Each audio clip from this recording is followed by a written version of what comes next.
Hey guys, tonight we're stepping inside the walls of something ancient, cold, and dangerously romanticized. Not a battlefield, not a dungeon, a castle. Because despite what the stories told you, this place isn't safe. It cacks, it leaks, it bites, and every stone is just waiting for the right moment to fall. We're talking about what it was really like to live in a medieval castle where the beds crawled, the food fought back, and the walls had moods. This isn't a fairy tale. This is living in a death trap. So, before you get too cozy, take a second to like the video and subscribe, but only if you genuinely enjoy this strange little corner of quiet storytelling. And drop a comment with where you're listening from and what time it is for you. It's strangely comforting to know who else is drifting off with us around the world. Now get comfortable. Let the day melt away, and we'll drift back together into the quiet corners of the past. You wake up to stone. Not majestic stone, not ancient and noble stone, just cold, damp, unforgiving rock pressing against your spine like a forgotten tomb. The air stinks of ash and mildew. Somewhere above you, something cacks. A timber beam moaning under the weight of another miserable medieval morning. You open your eyes, and for a moment, you wonder if you've died. But no, death would be quieter. This is a castle. The walls of your room sweat, literally. Condensation slides down in rivulets, gathering in cracks, forming puddles that will soon birth fungus colonies with political aspirations. The ceiling above you is bowed and dark. Its wooden planks blackened by smoke from 100 years of indoor fires and bad architectural planning. A chunk of plaster flakes off and lands beside your head with the soft pad of damp rot. You stare at it for a moment and decide not to move. If you pretend you're part of the furniture, maybe the castle won't notice you. That's what happened to the last servant. No one's seen him since Tuesday. You're not in a tower. Those are for nobles or prisoners or noble prisoners. You sleep in the service wing, though.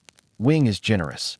It's a drafty corner wedged between the granary and the rat farm. The rats don't know it's a farm, but management does. There are no windows, just a thin arrow slit high above, letting in a single beam of light that seems personally offended by its surroundings. Your mattress is straw technically, but the straw is half decayed, flattened into a lumpy mat by years of other bodies and by you, curled, fetal, clutching the one wool blanket that hasn't been washed since the last crusade. You don't know what color it used to be. You don't ask. What matters is that it's warm, smells faintly of sheep and moldy cheese, and doesn't actively bite you. Unlike the pillow, which houses a thriving flea dynasty that colonized your scalp sometime around Lent. Your legs ache before you even move them. Your joints creak louder than the rafters. You're 19, which here is basically elderly. You've already lost 2 teeth, gained 3 chronic ailments, and have developed a sixth sense for incoming weather shifts based on the pain in your left kneecap. It's raining outside. You're sure of it. The cold has settled in your bones like an unwanted inheritance. Outside your door, or rather, the curtain pretending to be one, you hear movement. Heavy boots on stone, a slammed bucket, someone yelling in what sounds like anger, but might just be their normal tone. Voices in the castle don't whisper. They echo, especially when accompanied by metal scraping on metal, like knives being sharpened or armor being dragged. You hope it's the kitchen staff. You hope it's not the dungeon guard again. He always stops to complain about his piles and somehow ends up eating your breakfast. You sit up. Bad idea. The world tilts. The air shifts. Your spine makes a sound like snapping twigs. And for a moment, you think the ceiling has come down. But no, it's just you adjusting to being vertical. Your feet hit the stone floor and are immediately introduced to the concept of hypothermia. You shuffle forward, avoiding the puddle that definitely wasn't there last night. A leaky roof? A leaking pipe? No, it's just the wall. Weeping. A rat watches you from across the room. He's missing an eye and possibly half his soul, but he's been here longer than you. You nod respectfully. He blinks back. In the castle, respect keeps things civil. You've seen what happens when people forget that. You pull on your tunic. Wool, scratchy, always damp, no matter the season. And try not to think about the smell. It's not your fault. No one has clean clothes. Laundry day is a fantasy like good weather or compassionate nobles.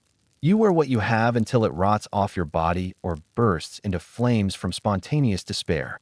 Someone shouts from the hall, "Kitchen's late." It's not directed at you, but it's also not directed at you. You move quick now because in a castle, Moving slowly is the fastest way to become a cautionary tale or a ghost. And this place already has too many of both. As you step out into the corridor, the full smell of the castle hits you. Damp stone, cooked cabbage, smoke, sweat, and something sweeter, more sinister. Mildew velvet, maybe, or the perfume of the last noble woman to die here. It clings to the walls like regret.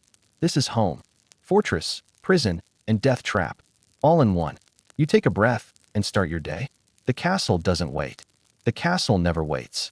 Your bed is technically a mattress in the same way a wet sack of hay in a wheelbarrow is technically transportation.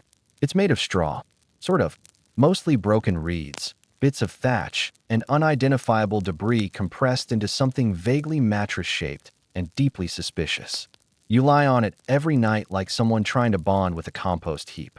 The wood underneath isn't a proper frame, but a warped plank splintered at the edges with a personality somewhere between barely functional and actively hostile. One of the legs is shorter than the others, so it rocks when you move. You don't move. You try to find a comfortable position, but comfort left this place centuries ago. The straw crackles and pokes through the coarse linen, ticking, stabbing your back like tiny hay-fueled pitchforks. The stuffing has long since shifted into clumps that form geological strata. You sleep across a range of miniature hills, valleys, and sharp ridges that you've started naming out of spite. Mount Spine Crack, the hollow of sorrow, the ridge of sudden elbow bruises. Every night you wrestle with it like it's trying to win. Then there's the company. Not human, of course. There's no space for another person. And even if there were, that would invite a whole new category of horror. No, your bedmates are smaller, buzzer, itchier. Fleas are permanent residents. Generation after generation of tiny vampires living rent-free, feeding off you like you're the midnight buffet. They jump from straw to skin to hair and back again. Each bite a reminder that medieval hygiene is a fantasy best left to illuminated manuscripts. The lice are worse. They don't jump. They cling. They nest. They take your scalp and declare it their ancestral homeland. You scratch until your nails are blunt, until you draw blood, until the only thing left is the dull crawling sensation that whispers, "We are still here." At this point, you've stopped fighting them. You coexist like two kingdoms in uneasy truce. Sometimes you imagine them forming unions, holding elections, passing tiny laws. You don't blame them. You're warmer than the stone walls and slightly less aggressive than the castle cats. And speaking of warmth, there isn't any. The blanket is wool, coarse enough to exfoliate your soul. It was once white, maybe, but time and filth have turned it a mottled gray-brown, like a rain-soaked dog that's given up on life. It smells like smoke, sweat, mildew, and something vaguely cheese-adjacent. You curl into it anyway because the alternative is frostbite. On colder nights, you wake with your breath hanging in the air like a ghost that refuses to leave. Sometimes your hair freezes to the wall behind you. You don't ask why. You just chip it off and move on. There is no privacy. You sleep in a shared chamber, 12 people, one room, no partitions, and a collective agreement to pretend that nothing is happening. The walls don't muffle sound. They amplify it. Every snore ricochets off the stone like a siege horn. Someone coughs in the corner. A deep, wet rasp that promises plague. Another groans in their sleep. Someone else mutters a prayer or a curse or both. The man 2 beds down talks in his dreams. Sometimes in French, sometimes in Latin, always about fire. You haven't slept through the night in weeks. Light comes early. A narrow slit in the wall lets in just enough dawn to let you know you've survived another night. It drips cold along the edge of your bed. One drop every 5 seconds, landing on your forehead with military precision. You've placed a rag there to catch it, but the rag froze last week and now resembles a small haunted glacier. You roll to the other side only to find your foot submerged in something wet, probably rain, possibly worse. You used to dream of a feather bed. Not even a whole one, just a corner, something soft, something dry. Now you dream of silence and skin that doesn't burn from scratching and waking up without another bite between your toes. Once in the dead of night, you thought you heard a whisper from the mattress. Just the wind, you told yourself. Or maybe the straw shifting. But deep down you knew the bed was alive. Not in a magical fairy tale way. In the fungal insect-infested, you may be digesting me while I sleep sort of way. Still, you lie back down because there's nowhere else to go. No other room. No guest chamber. No second blanket waiting by the fire. This is your bed. It bites, it crawls, it groans with you, but it's yours. And in this castle, that counts as luxury. Nature calls, but in a medieval castle, it doesn't knock politely. It shrieks through your lower intestines at precisely the wrong moment. Usually when it's freezing, dark, and everyone else is asleep or pretending to be. You shift under your crusty wool blanket and feel it build. A dull pressure that quickly evolves into a non-negotiable biological ultimatum. You delay as long as possible, hoping the sensation will just go away. It doesn't. It never does. There's no toilet, no seat, no privacy, just the pot. The chamber pot sits in the corner, chipped, stained, and judging you. It's ceramic, which sounds elegant until you realize it's also cracked, freezing cold, and echoes like a cathedral when used. Every scrape, splash, and clank reverberates across the stone room with the subtlety of a battle drum. You glance around to see if anyone else is stirring, though there's no real waking in a room full of sleepless bodies marinating in stale air and shared regrets. You consider holding it in. You reconsider almost immediately. You shuffle over the floor with all the stealth of a limping cat dragging a wet towel. The pot is heavier than it should be, not because it's full, though it is, but because you can feel the weight of everyone else who's used it before you. You try not to breathe through your nose. You try not to breathe at all. The smell is less bad and more sentient. A warm bouquet of urine, sweat, and fermented shame. You squat awkwardly, praying your knees cooperate and your aim is true. Any misfire is a social disaster that lives with you forever, or at least until someone else makes a worse one. When you're done, you cover the pot with a cracked wooden lid, which does absolutely nothing except give you the illusion of dignity. The real horror begins now. Because in a castle, emptying the chamber pot isn't just a chore. It's a quest. You must carry it down dark hallways, past sleeping guards, and scheming rats to the garter chute, also known as the castle's digestive system. And like all digestive systems, it's temperamental, unsightly, and occasionally backs up in dramatic fashion. The chute is a vertical shaft built into the outer wall, often located in a narrow stone stall, jutting out precariously over open air. It's essentially a poop balcony. You slide the wooden door aside and brace yourself. Cold wind knifes through the opening, hitting you in places you wish had remained untouched. Below is the moat, black, stagnant, and always hungry. Some castles built seats over these shafts so you could do your business directly into the abyss. Yours did not. Yours gave you the pot and a vague suggestion to aim carefully. You tilt the pot slowly, cautiously, praying that the bottom doesn't give out or the wind doesn't blow it back in your face. There's no guarantee. You shout the traditional warning, garde à l'eau, which is French for look out for the water, or more accurately, run for your life. Not that it matters. No one's listening. If anyone's below, they're either deaf, drunk, or about to have the worst surprise of their lives. The contents hit the moat with a sickening splatter that echoes off the stone like a slap from God. The smell, already awful, intensifies. You cough. The pot drips. You try not to look down because you know what's in that moat. Waste, yes, but also stories. Rats the size of cats. Disease floating like soup scum. And once, just once, you swear you saw a hand reaching up. You don't linger. You turn to go back, but now the pot is heavier with the weight of failure. You return it to its corner like a cursed artifact and slink back into bed where the cold has claimed your spot and the fleas are waiting. There is no soap, no running water. You wipe your hands on the hem of your tunic and pretend that means something.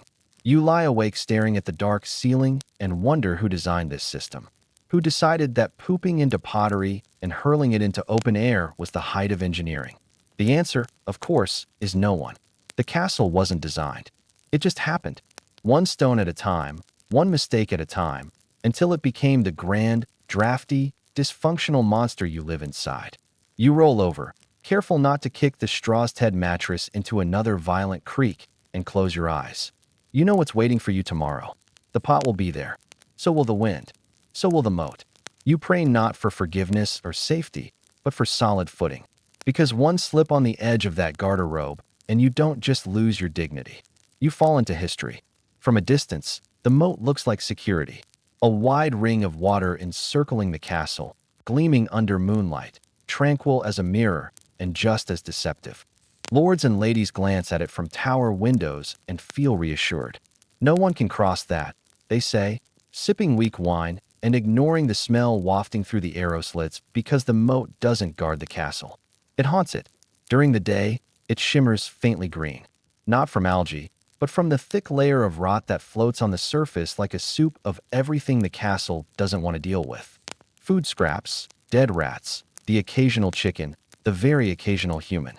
It's a dumping ground for anything and everything unfit for polite company, which in a medieval castle is almost everything. Chamber pots are emptied into it. Latrine chutes spill directly above it.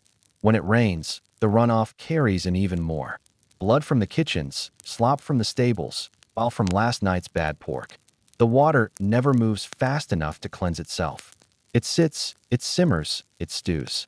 Sometimes it bubbles. The smell is not consistent. It's worse on warm days when the sun beats down and the moat releases its perfume in waves. A foul bouquet of rot, piss, and decaying dreams. But even on cold mornings, it lingers, rising like a ghost through the stones, curling beneath floorboards, sneaking into the servants' quarters before breakfast. You try not to breathe too deeply. You try to convince yourself that you're getting used to it. But nothing in the human soul adapts to that smell. It's not part of your world. It's part of something older, fouler, and less apologetic. Mosquitoes love it. They spawn in it by the millions, thriving in the warmth of rotting waste. They hover in dense clouds, breeding and feeding in equal measure. You wake up with your arms covered in welts. You scratch them open in your sleep. You don't remember the last time your legs weren't scabbed. Everyone in the castle has the same wounds, the same half-mad look in their eyes from the constant humming in their ears. You've watched grown men swat at shadows and blame the air for their rage. And then there are the eels. No one knows where they came from, but they're there, slick, black, and vaguely sentient. They dart through the filth with a kind of purpose that makes you uneasy. Once a boy fell in trying to retrieve a dropped dagger. By the time they pulled him out, he was covered in cuts and shaking from something he couldn't describe. He didn't speak for 3 days. When he did, he just said they were watching. You believe him? You're taught from your first week in the castle to never go near the edge alone. The stone lip around the moat is slick with moss, the kind that grows where nothing should grow, sticky and cold and alive. The footing is treacherous. One wrong step, one shove, one unlucky gust of wind, and you're down there. There's no ladder, no rope, no one diving in after you. You might scream, you might not. Either way, the moat takes what it wants. During sieges, the nobles brag that the moat is their first line of defense. Let them try to cross it, they say, grinning behind reinforced doors. Let them drown in it. But they forget. Attackers don't always drown. Sometimes they wade through. They wrap themselves in soaked cloaks to mask their scent, plug their noses with herbs, and crawl through the darkness, silent as fog. There are stories of soldiers climbing into castles through the latrine chutes, emerging from the moat like reborn beasts, covered in sludge, eyes wild, knives in their teeth, and no one hears them coming. You've seen it after storms. When the water level rises, it floods the lower walls. It pours into cellars, kitchens, storerooms. The moat comes inside. The castle absorbs it like a sponge. And for days afterward, everything smells like wet death. Even the firewood burns foul. Even the bread tastes like mildew. There's no escape from it. You eat it. You breathe it. You carry it on your boots from room to room. And eventually, you stop noticing the black streaks on the floor. But they're there just like the moat. Just like the things that live in it. No one truly knows how deep it goes. There's no map, no survey, just layers of mud and bone and regret. It could be 6 feet deep. It could be 60. It doesn't matter. It's not a moat. It's a memory of everything the castle wants to forget. And it's always waiting. From a distance, the castle looks eternal, solid, imposing, an immovable monument of stone and sovereignty that looms over the hills like a granite god. People outside see its towers and battlements and think strength, power, safety. But you live inside it, and inside you know the truth. This place is falling apart. The walls were built in a time before anyone considered insulation or structural integrity. Each stone was laid with pride and prayer and very little mortar. On dry days, the cracks between them are merely decorative, tiny crooked lines like veins in old hands. But when the rain comes, those cracks weep. Water pours through the walls in long, deliberate streaks, soaking the tapestries and rotting the beams behind them. At first, you thought it was a leak. Then you realize the entire wall was the leak. Nothing stays dry. Your clothes are damp before you put them on. The bed sheets develop spots that feel slick and cold no matter how close you sleep to the hearth. Your boots squelch when you walk, even though you're still indoors. The air itself feels like it's trying to seep into your bones and wring you out from the inside. The ceilings don't fare better. The upper floors sag, timber beams groaning under the weight of soaked stone and rotten plaster. You hear creaks in the night, long, slow ones that make your skin crawl, and you wonder if the ceiling above you is considering its final descent. Once you watched an entire section of corridor collapse under a snow-heavy roof. It fell without warning, taking half a staircase and one unfortunate guard who just stepped out to relieve himself. They pulled him out 4 hours later, coughing up splinters and screaming about the ceiling being alive. He wasn't wrong. You're never quite sure what's secure and what's decorative. Some of the towers are real. Others are just for show, crumbling cylinders patched with moss and hope. Walk the wrong hall, and you'll feel it shift beneath your feet. The stones rearrange themselves slightly, as if trying to remember how they were supposed to fit together. The floor dips in places that used to be flat. You learn to memorize the safe spots. Tiles that don't tilt, planks that don't groan like they've seen too much. You once leaned against a column while tying your shoe. The base gave out, the top cracked, a single chunk of stone fell and shattered on the flagstones beside your foot. It was roughly the size of a human head. You didn't lean on anything after that. The drafts aren't whispers. They're accusations. Wind whistles through the gaps in the walls, winding down stairwells and across the floor in freezing gusts that carry the scent of rain, soot, and mildew. Some corridors howl like wolves when the wind is right. At night, it sounds like the dead trying to get back in. And in a place where half the walls are grave markers, you don't ask twice. Then there's the mold. It creeps quietly like a second skin spreading across the interior stone. Black streaks in the corners. Green fuzz where the mortar has cracked. The servants pretend not to notice it. The nobles claim it adds character. You watch someone cough black one morning and never stop. He's in the infirmary now, which is just a different room with a bucket and less judgment. You've been in castles before that were worse. Ones held together by vines and desperation, where the walls leaned at angles that made architects weep. But this one is older, prouder, which means when it fails, it will do so catastrophically. A chunk of parapet fell last winter, cracking the courtyard like a warhammer. No one was standing there. Thank whatever gods were still willing to listen, but the dogs wouldn't go near that spot for weeks. And when the steward sent a boy to clean it up, the ground caved in under him. Turns out the old wall hadn't been sealed properly. They pulled him out with 2 broken legs and a new fear of floors. You sleep near a wall that leans slightly to the left. It wasn't always like that, you think. But now every morning it seems a little closer, a little heavier, like it's tired of standing. Like one day it's going to give up and collapse into your cot, flattening you into a cautionary tale told by the cook during supper. The castle doesn't need enemies. It doesn't need siege engines, or battering rams, or torches and pitchforks. It is its own siege, and you're already inside the walls. The Great Hall tries to impress you, but it fails before you even sit down. It's a cavernous chamber filled with smoke and echoing noise, half lit by dying torches and the dull gray of a sunless morning. A pair of iron chandeliers hang above the long tables, swaying slightly with every gust of wind that slips in through the cracks. Their candles drip steadily onto the tables below, right into bowls of pottage that no one cares enough to move. Everything smells of wet dog, old ash, and the lingering shame of last night's feast, which wasn't really a feast, just louder chewing. You find a seat between a snoring guardsman and a scallion with one eye permanently squinted from a grease burn. The bench is sticky. You don't ask why. You've learned the value of ignorance when it comes to surfaces in this place. Your bowl is waiting for you, already half full of something gray and steaming. It's pottage again, always pottage, made from yesterday's leftovers, which were made from the day before's leftovers, and so on, spiraling back through time until you're eating a spoonful of history too bland to remember. You try not to taste it. You chew like someone trying to win a bet, forcing it down while mentally separating texture from flavor. Every few bites, you hit something unexpected. A lump, a twig, Maybe a chunk of turnip that decided not to die gracefully. There might be meat in it or a meat-adjacent substance, but the only way to be sure is to bite and listen for the crunch of bone. You eat fast, not because you're hungry, but because the longer it sits in your bowl, the more it cools and thickens into something that defies physics and possibly faith. Beside the bowl is a piece of bread. You tap it against the table first. Testing. It thuds like a rock. That's a good sign. It means it hasn't gone moldy yet, just stale enough to chip enamel. You tear off a corner, soak it in the pottage to soften it, and gnaw carefully, counting your teeth before and after each bite. The man across from you isn't as cautious. He bites down hard and swears loudly, spitting a shard of molar onto the floor with impressive precision. No one reacts.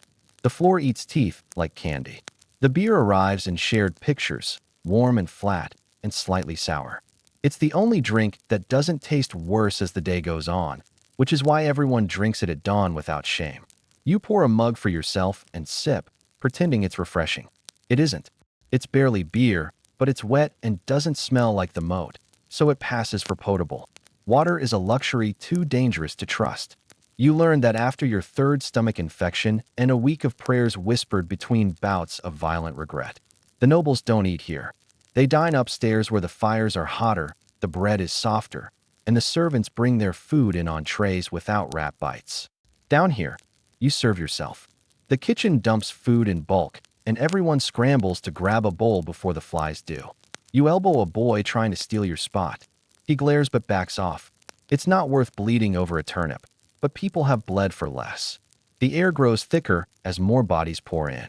Smoke from the hearth mixes with the collective breath of 50 unwashed mouths, and soon the room is a stew of body odor and disappointment. Somewhere, a lute starts playing out of tune. No one asks for music. The sound echoes between the stone walls, scraping across your nerves like a wooden spoon on an empty pot. The only thing worse than the music is the conversation. Loud, crude, and repetitive. Someone's bragging about a boil they lanced last night. Someone else is arguing about whose shift it is to clean the garter chute. You pretend to be deaf. As the meal drags on, you feel the room settle into its rhythm. Bowls scrape, teeth grind, mugs clink, no one smiles. Breakfast here isn't a time of peace or renewal. It's an obligation, a necessary ordeal to fuel the suffering that lies ahead. You eat so you can work. You work so you can eat. And at the end of the day, you start over. The great hall swallows the noise and keeps it. Everything in this castle echoes. Footsteps, screams, laughter, even your hunger. By the time you finish your meal, you're hungrier than when you started. You stare into your empty bowl and wonder how something can fill your stomach and still leave you so hollow. You rise from the bench with aching knees, step around a puddle of something you hope was ale, and walk toward the door. Behind you, the hall continues to breathe, slow, smoky, and indifferent. It's 6 o'clock in the morning, and the day has already won. You step into the kitchen and immediately regret it. The air is thick with smoke, sweat, and the sharp tang of something burning. Always something burning. Heat radiates from every surface like the stones themselves have caught fire. The hearth dominates the far wall, a roaring red-mouthed monster that never sleeps. Fed constantly by wood, fat, and bad decisions. It crackles hungrily, throwing sparks onto the soot-blackened floor, while a line of wide copper pots bubble and spit along its edge. If you listen closely, you can hear the hiss of skin meeting steam. Sometimes meat, sometimes not. The floor is slick. Grease, blood, and yesterday's broth form a kind of medieval slip and slide across the uneven flagstones. You walk carefully, not out of fear, but because you saw what happened to the last boy who rushed through here. One foot went out from under him, and he landed chin first beside the boiling custard. He didn't cry, just lay there stunned, blinking at the ceiling while a ladle of sauce continued to drip onto his back. No one helped him up. Everyone was too busy. There's no room to breathe. Cooks yell over each other in a symphony of chaos. Knives flashing in the half-light, elbows flying, pans clatter, orders bark. A dog yelps and scurries out, tail between legs, trailing something that looks suspiciously like a rabbit head. There are too many people in too small a space, all dancing a lethal waltz around open flames and vats of bubbling oil. Everyone moves quickly and badly. You don't make eye contact unless you're prepared to be given a task, insulted, or stabbed with a spoon.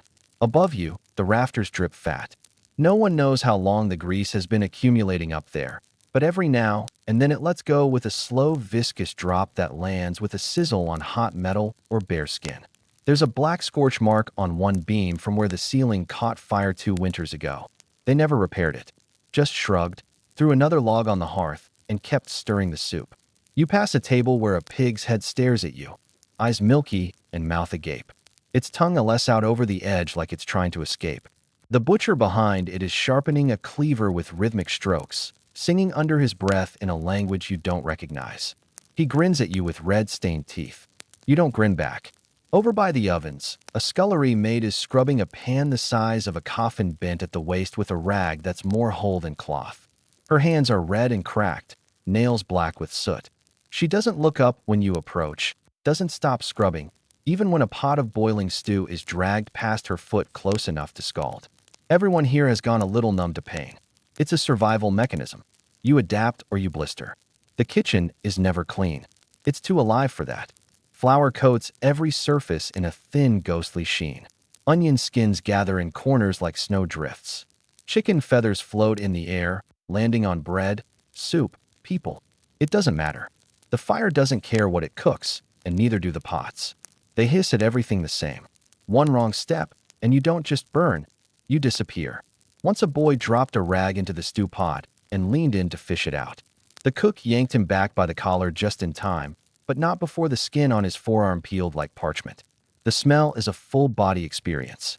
Roast meat, scorched sugar, garlic, ale, burned hair. It clings to your clothes, your hair, your dreams. You walk out of the kitchen and people know where you've been. They wrinkle their noses and step back. Even the dogs hesitate. You're here to collect something. Bread, maybe, or a tray of scraps for the guard tower. But no one helps you. You hover near the corner like a ghost with purpose, waiting for someone to notice, dreading the moment they do. The head cook eventually turns, eyes narrowing as he points a greasy ladle in your direction and mutters something that might be your name.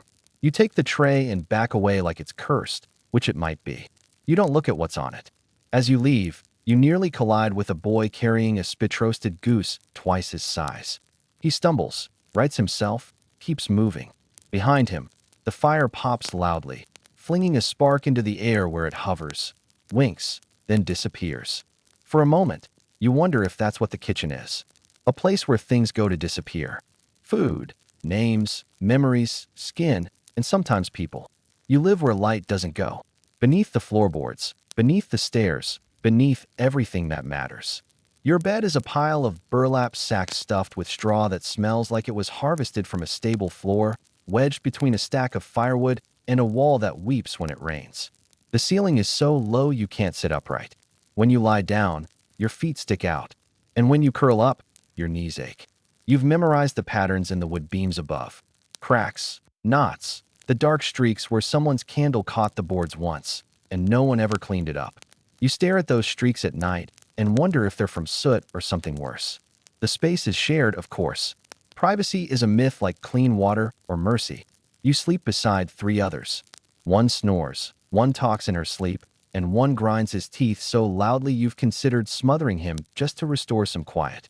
The air is thick with breath and damp wool. Your blanket is communal. So is the smell. And when it rains, the stone floor seeps cold through your ribs like the castle itself is trying to drink you dry. You're not on the payroll. You're not paid. You work. You eat. You sleep. That's the arrangement. You belong to the castle, like the buckets or the broomsticks. Replaceable and rarely missed. Your tasks are endless. Scrub the floors. Haul the water. Stoke the fires. Shovel ash. Clean up after the horses, the dogs, the cooks, the nobles' dogs. You are a human buffer between them and the consequences of their own filth. If something spills, you clean it. If something breaks, you fetch another. If something rots, you carry it out. You don't speak unless spoken to. And when spoken to, you apologize. Even if the thing that happened wasn't your fault, especially then. Meals are what's left after everyone else has eaten. You hover near the kitchen door like a stray and wait for the cook to toss bones and crusts into a wooden basin you pretend is a dish. Sometimes there's gristle. Once you found half an onion and nearly wept. Most days it's bread so hard it could double as a weapon, or watery stew, flavored mostly with regret. The salt pork is salt and not much else. You chew slowly, not because it tastes good, but because you know it has to last. Water is drawn from a well that smells like old pennies and deeper things. If you're lucky, the rain barrels are full and haven't been tainted by pigeon droppings or a careless rat drowning. You drink from the side where the green foam is thinner and pray your stomach is in a forgiving mood. Washing is a privilege. You steal moments to rinse your hands or dab your face, but full body cleaning only happens when it storms hard enough to justify standing naked under a gutter. And even then, you keep your shift on. You never know who's watching. Clothes are handed down again, then patched, then cut into rags. Your tunic has more stitches than thread. Your boots, if you have them, are 2 sizes too big and permanently wet. You stuff them with straw to keep the leathers from collapsing. The soles flap like broken tongues when you walk, but you walk anyway because there's always somewhere to go and never enough time to get there. The nobles don't see you.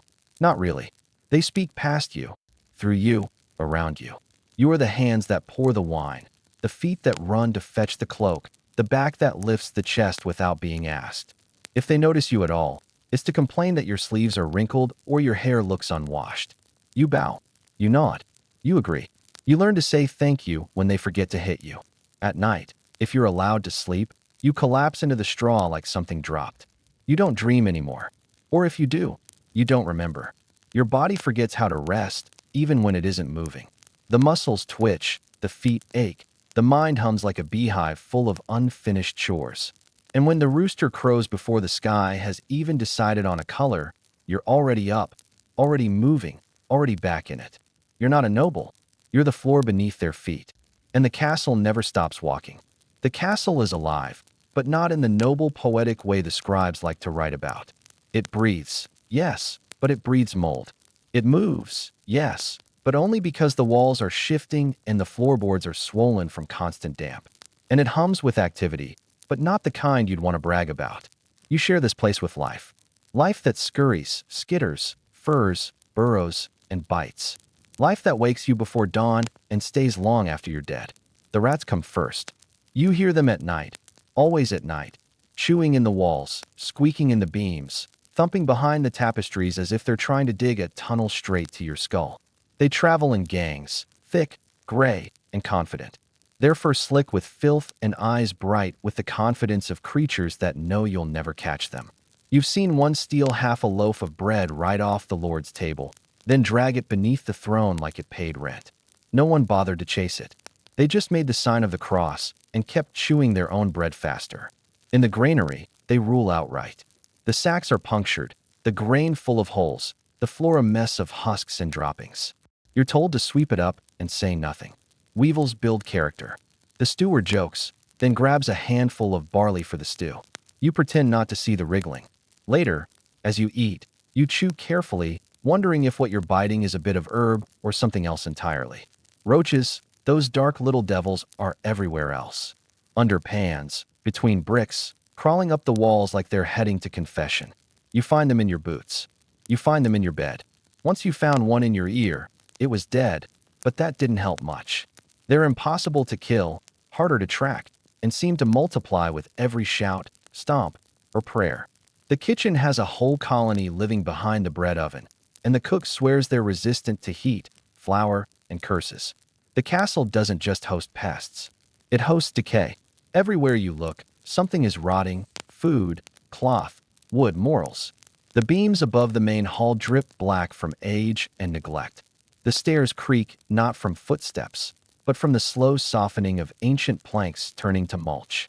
You can't lean against the walls without getting dust and fungus on your sleeves. Tapestries hang limp with mildew. Their once proud colors faded to shades of ash and regret. No one cleans them anymore. No one remembers what they were meant to show. Your nose adapts before your eyes do.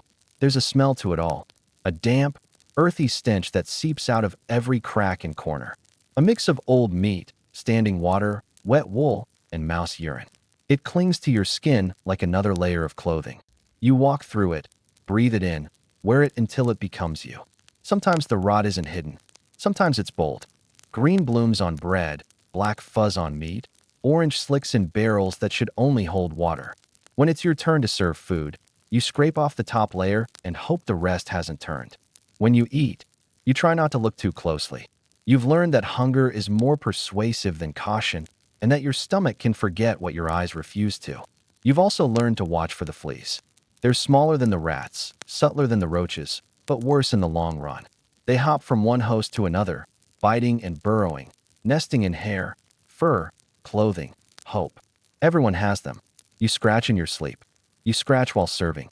Sometimes you see a noble do the same, absently behind the ear with a smile that says they're pretending it's not happening, but it is. And then there's the fear. Not the fear of rodents or bugs or spoiled food. The deeper fear. The one that settles in your chest when you hear of another cough in the next hall. When someone goes to bed with a headache and wakes up dead. When a kitchen boy turns blue behind the ears. When the steward starts boiling vinegar in every corner. And the priests suddenly stop laughing. The castle knows this fear. It has seen it before. The plague has a smell. They say like wet coins and roses. You've smelled both here. And sometimes you wonder if you're already breathing it in. If the rot isn't just in the walls, but in your blood. You wake in the night with sweat on your back and your heart in your throat. And you listen to the rats, to the skittering, to the sound of the castle dying a little more each day. And you wonder if you're just another pest in its system, soon to be swallowed, chewed, and forgotten. The fire is supposed to help. That's the idea. A hearth in every hall. Flames licking gently at stacked logs, casting warmth and golden light across cold stone. It sounds cozy in theory. Something from a story, from a painting, from a world where fire behaves. But here in this castle, fire doesn't warm. It mocks. It smokes. It chokes. And it reminds you just how cold the rest of your life is. You crouch near the hearth like a beggar, hands outstretched, hoping for some flicker of heat to reach your bones. The flames dance, but it's all show. Heat seeps out in faint pulses, barely enough to dry the edge of your sleeves before the wind finds its way through a draft in the wall and undoes the work. You shift closer, too close, until the hairs on your arms start to curl. You shouldn't have to choose between frostbite and singing your tunic. But in this place, you always choose something. The smoke starts early, and it doesn't stop. The chimney was built long before anyone understood how chimneys should work. The flue is crooked, the passage clogged with a decade of soot and nests and possibly a very unlucky pigeon. So the smoke has nowhere to go. It rolls out into the room like a second fog, thick and low and clinging to the floor. It bites at your eyes, stings your throat, settles into your lungs like it's moving in for winter. You cough, and so does everyone else. It becomes a shared rhythm. Breath, cough, blink, cough, curse. Some people try to fix it. They poke at the fire with long iron rods, shift the logs, open the door to let the smoke escape. But all that does is let the cold in faster. Others drape wet cloths across their mouths and pretend it helps. You sit in it. You breathe through it. You start to believe that warmth is a myth and that suffering is the true purpose of fire. The nobles complain too, but their hearths are bigger, their rooms better sealed, their clothes thicker. When the smoke gets bad, they simply leave. You stay. You always stay because the fire is the only chance you have of feeling something other than the dull ache of cold in your joints. Your toes are numb. Your fingers ache when you flex them. You've slept under 4 blankets and still woken with your teeth chattering hard enough to rattle your thoughts loose. Sometimes the fire dies in the night. The wind howls through the cracks in the window slits, and the flames gutter down to embers no one can reignite. You huddle with others for body heat, which works in theory, but rarely in practice. Everyone's just as cold as you. All you get is the sensation of someone else's shivering pressed against your back. You lie awake in the dark, breathing out frost, listening to the walls creak and wondering if your insides will freeze before morning. There are burns, too. People don't talk about them much, but they happen. A boy tripped once, carrying kindling, and landed hand first in the ashes, blistered for days, fevered, delirious. The skin came off in ribbons. The cook dropped a pan, and the oil burst into flame. Her sleeve caught. She smothered it with a towel, but not before the smell of scorched wool and flesh filled the entire kitchen. She didn't scream, just stood there, blinking, smoke rising from her wrist. Fire is supposed to be a comfort. Here, it's just another danger with good intentions. The stones around the hearth are black with centuries of smoke carved with old initials and claw marks where someone tried to brace themselves too close. You see the stories there. Every burn, every cold night, every failed attempt to make this place feel less like a tomb. And still the fires are lit. Every morning someone brings the wood, pokes the embers, and tries again. Because there's nothing else to do. You've stopped expecting the fire to fix anything. You don't sit by it for warmth anymore. You sit by it because that's what people do. Because you've been taught that fire is hope. Even if you no longer believe in it. Even if it makes you cough until your ribs hurt. Even if it lights up your face while the rest of your body freezes. The fire is here. It crackles and hisses and fills the room with the scent of smoke and memory. But it never warms you. Not really. Your clothes lie in a heap by the cot, steaming faintly in the morning chill. They didn't dry overnight. They never do. You shake them out, and a cloud of dust and regret puffs into the air. There's a wet spot near the hem that hasn't fully dried since last spring. You sniff cautiously, then immediately wish you hadn't. The smell is a combination of sweat, mold, and something you stopped trying to identify weeks ago. You hold your breath and start dressing anyway. The tunic is wool, thick and scratchy, with a texture like damp moss rubbed against sandpaper. It was once beige or brown or some earthy color with a name no one remembers. Now it's a shifting palette of stains, grease from the kitchens, soot from the hearths, blood from your own cracked knuckles. The sleeves are uneven because one got scorched in the fire last month and had to be hacked shorter with a blunt knife. You slide it over your head like you're climbing inside a burlap sack that's trying to reject you. It clings immediately, damp from yesterday's sweat, colder than the stone floor, and alive with movement you can't quite see. The lice stir as you move. Tiny invisible soldiers marching through the seams and creases, biting as they go. You feel them along your back, beneath your collar, behind your knees. You scratch because you have to. Not scratching makes it worse. Scratching doesn't help either, but it's all you've got. The undergarments are no better. Just a long sagging shift that used to be white and now matches the floor. Holes in places that shouldn't have holes. The waistband is a frayed cord you tie tight enough to stay up, but loose enough not to leave a mark. It doesn't matter how you tie it. It will come undone anyway. Usually at the worst possible moment, like when you're bending to lift a bucket or trying to outrun a goat in the courtyard. Your hose are mismatched. One has a knee patched with a square of linen that doesn't stretch, so every step feels like your leg is arguing with itself. The other is thin at the heel, worn nearly to nothing. You step carefully when you walk because any sudden move could leave you barefoot and bleeding on the cold stone. You haven't owned socks in years. You once stuffed straw into the toes for warmth, but the mice found it and built a nest. You left them alone. They looked happier than you. The outer cloak is heavy and smells like old cheese. You don't know why. No one knows why. It just does. It's stiff in the places where rainwater mixed with filth and dried into stiff ridges that now poke at your shoulders like a scolding finger. When you pull it on, it cacks. The hood sags. It never sits right, but it keeps out the worst of the wind, and that's all that matters. No one washes anything. There's no soap, no time, no point. Washing your clothes would mean taking them off for long enough to scrub them. And then what would you wear while they dried? Nothing. You'd freeze. Or worse, you'd catch someone's attention. Better to stay clothed and stinking. You've gotten used to the smell. Everyone has. When everyone smells like decay, you stop noticing. Sometimes you hang your tunic over the fire to kill the lice. It works in theory. In practice, you just end up with crispy edges and singed armpits. Once someone tried boiling their garments in the cauldron used for porridge. The lice died, but so did the taste of breakfast for the next 3 days. That person was not asked to help again. You think about new clothes the way some people think about heaven, something soft, something warm, something clean. But new clothes cost money, and money doesn't visit the servants' quarters unless it's been dropped by accident. You dream of linen that hasn't been chewed by moths, of shoes with soles, of a cloak that doesn't smell like livestock. But dreams are expensive, and wool is eternal. So you wrap yourself in the same lice-infested, damp, smothering layers as yesterday, and the day before that, and every day before that. You tug at the collar, scratch behind your ear, and pray that nothing lays eggs.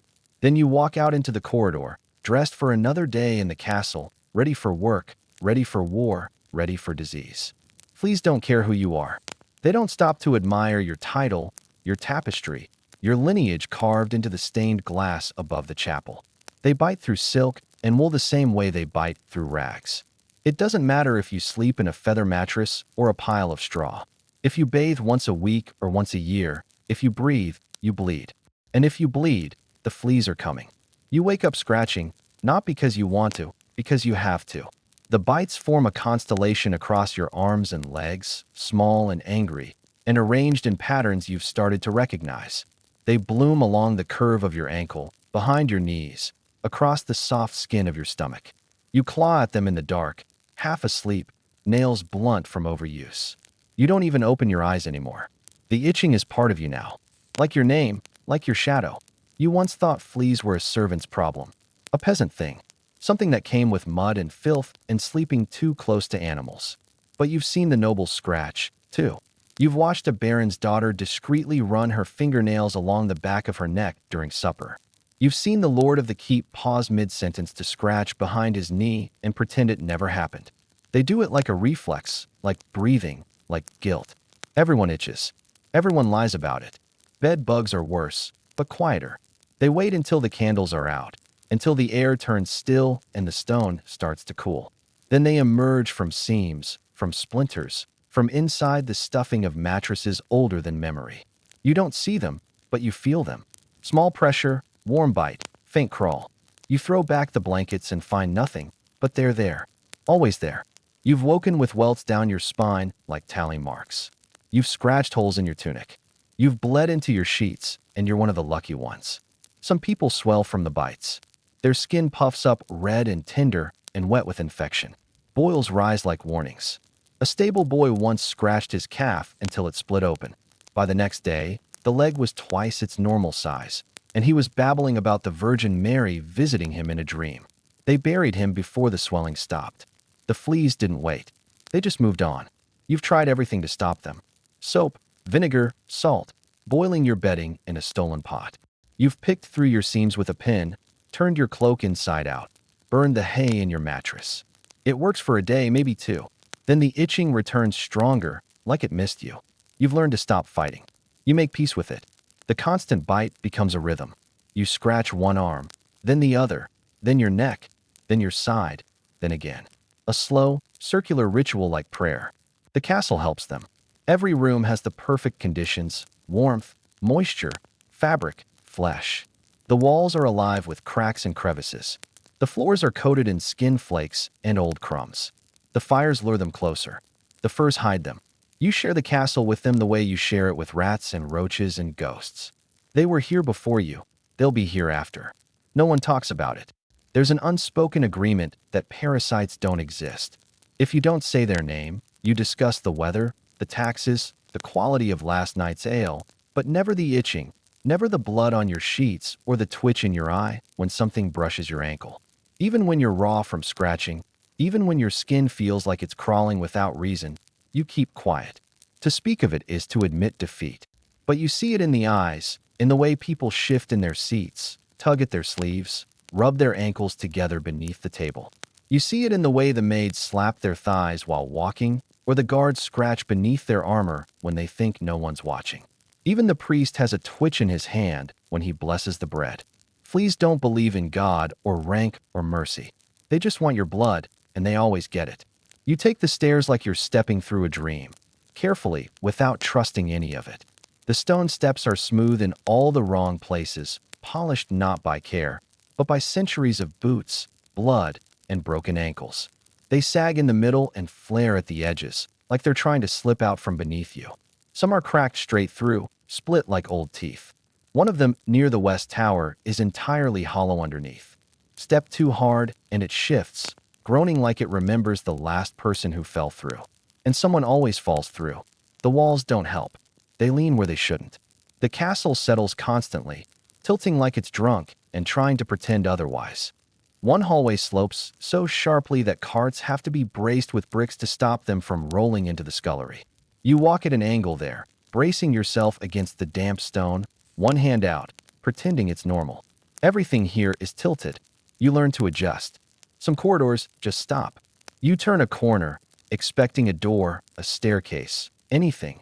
and instead find yourself face to face with a wall of stone, hastily moored and faintly sweating. It's as if the castle changed its mind halfway through building itself. One hallway near the armory leads into what looks like a closet, then narrows suddenly into a jagged crawl space that breathes cold air and smells like rust and regret. You went in once. You came out with a nosebleed and a new understanding of why people pray before entering unfamiliar rooms. The upper levels are worse. Wooden floors warped from years of rain and rot bow inward like a dying lung.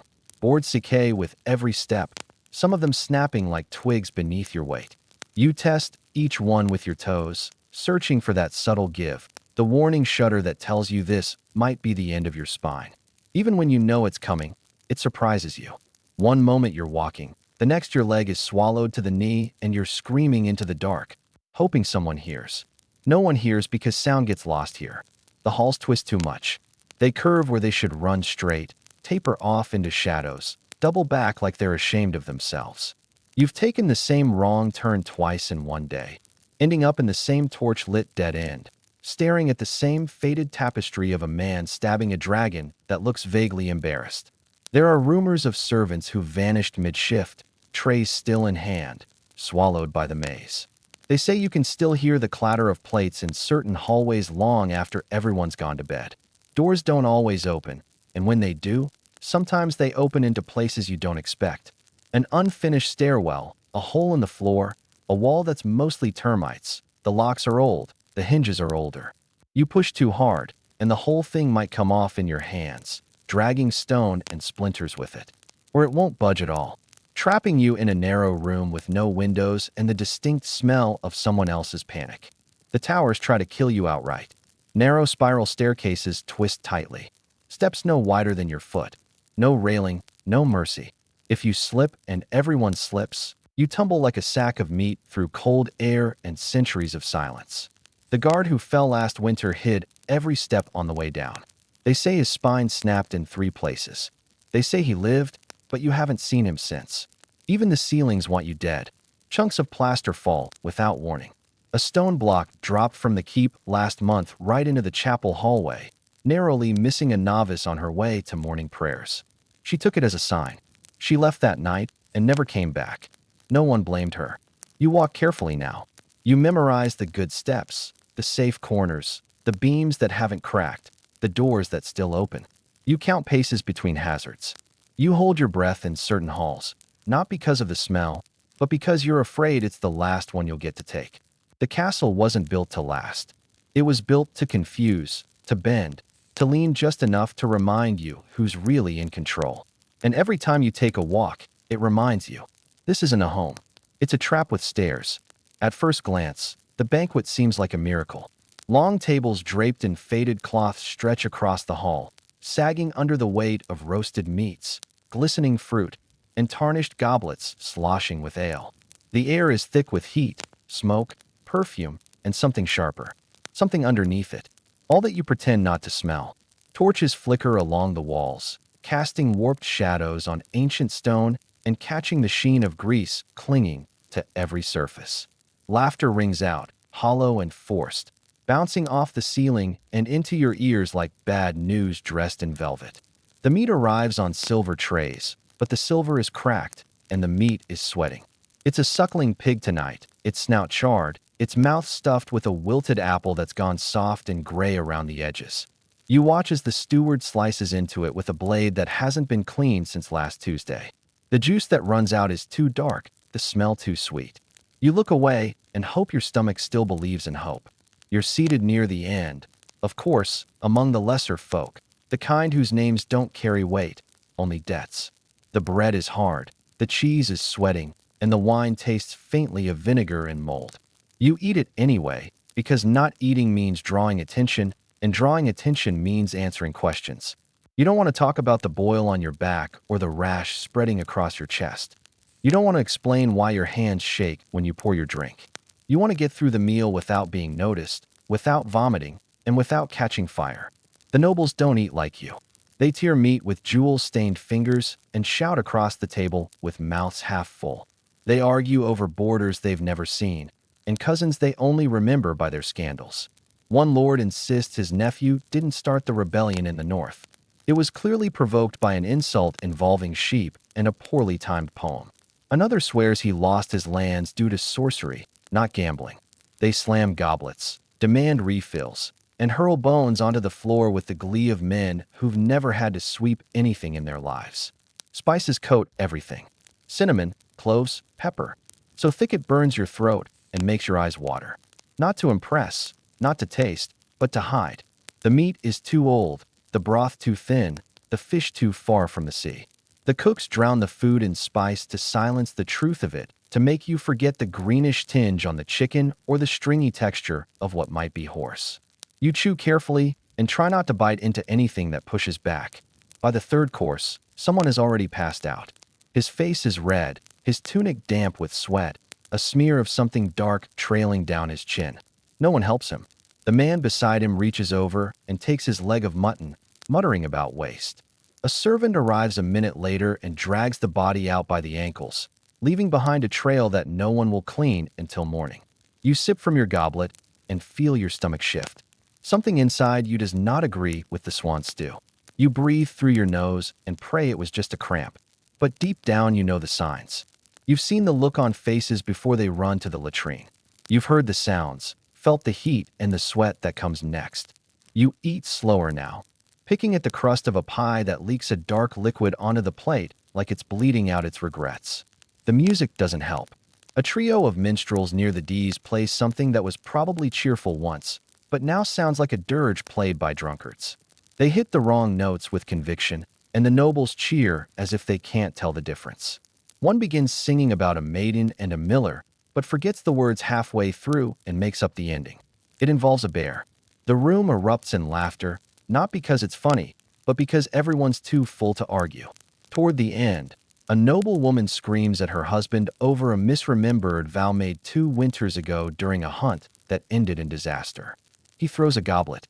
It misses and hits the cook. No one apologizes. Another steward collapses into the soup. A priest begins praying for digestion. You nod politely and excuse yourself, barely reaching the corridor before your body decides it's had enough. You leave behind a hall full of noise, perfume, firelight, and filth. You stagger toward the privy, clutching your stomach and swearing under your breath. The feast was grand, and you will be regretting it for days. The Great Hall was never built for peace. It was built to impress, to intimidate, to echo. And echo it does. Every laugh, every toast, every insult and threat stretched thin across the stone, bouncing back like a warning.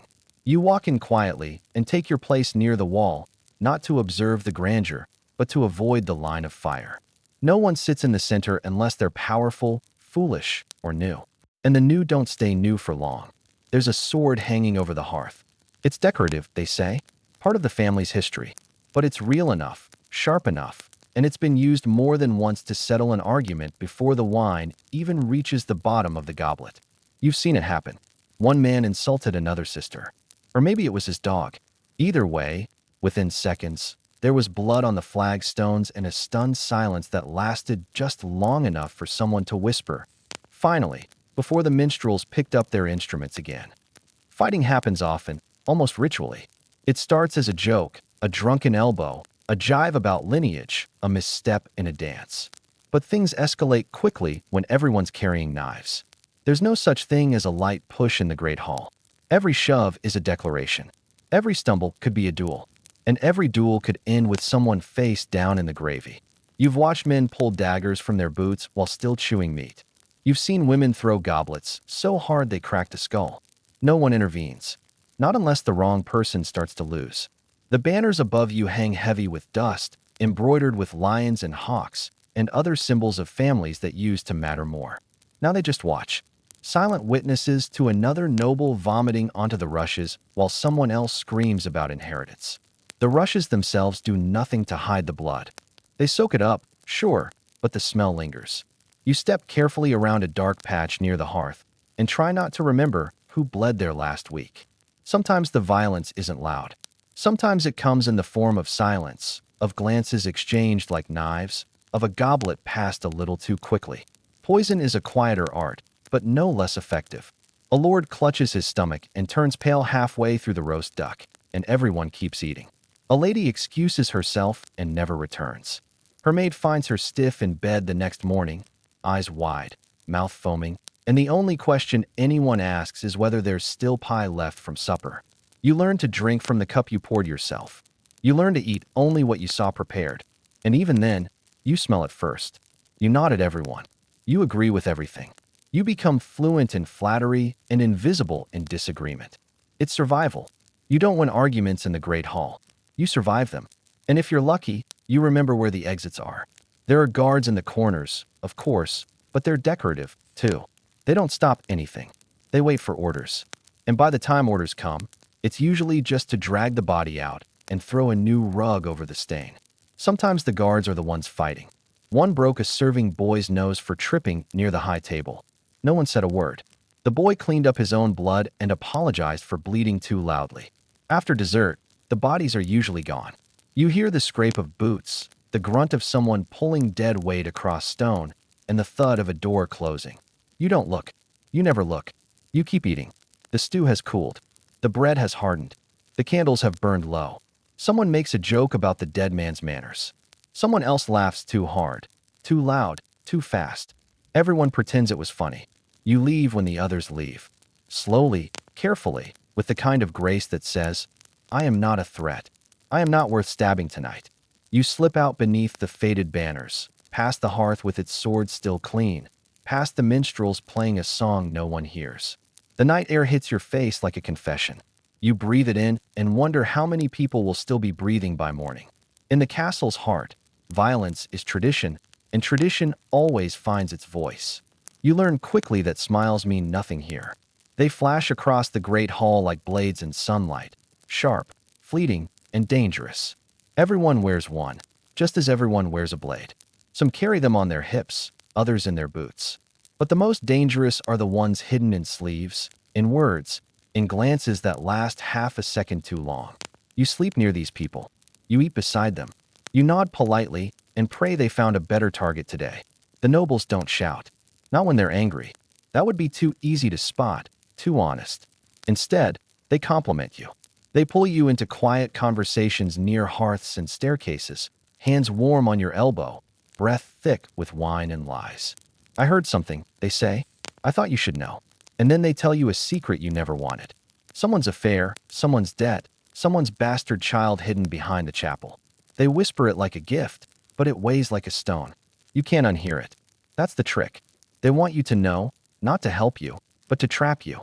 Now you're part of it. Now you know too much. If you stay silent, you're complicit. If you repeat it, you're a threat. Every word is a loaded dice, and no one tells you the game until you've already rolled. Servants vanish sometimes. So do lesser knights. One day they're pouring wine, sweeping rushes, darning sleeves. The next they're gone. Sent home, someone says. Promoted, another adds. But no one ever says the word. Not aloud. You only find out the truth when you notice their boots still under the cot, or when their cousin weeps too loudly in the stables. The rumor spreads quickly. They said the wrong thing. They offended the wrong heir. They laughed when they should have bowed. No one has to prove anything. Accusation is enough. A lady once claimed her maid insulted her virtue. She said it lightly mid-con conversation with a soft laugh and a sip of cider. By nightfall, the maid had been whipped and locked away. No hearing, no defense, no chance. All it took was one noble's word against another's silence. The others nodded, murmured how sad it was, and changed the subject. The next morning, someone else was brushing the lady's hair. You understand now why people speak so carefully. Every sentence is rehearsed. Every compliment loaded with conditions. You look radiant today means I know what you did last night. What a clever thing to say means say more so I can use it. Even silence can be suspicious. You must respond, but not too eagerly. You must agree, but not without pause. You must always seem useful, but never indispensable. There are letters, too. Folded notes passed between gloved hands, sealed with wax, perfumed and precise. You don't read them. You don't even look at them. But you know what they are. A whisper in ink, a threat written sideways, a promise of ruin behind a ribbon. Some people receive more than others. Some write with shaking hands. Some burn them before the ink dries.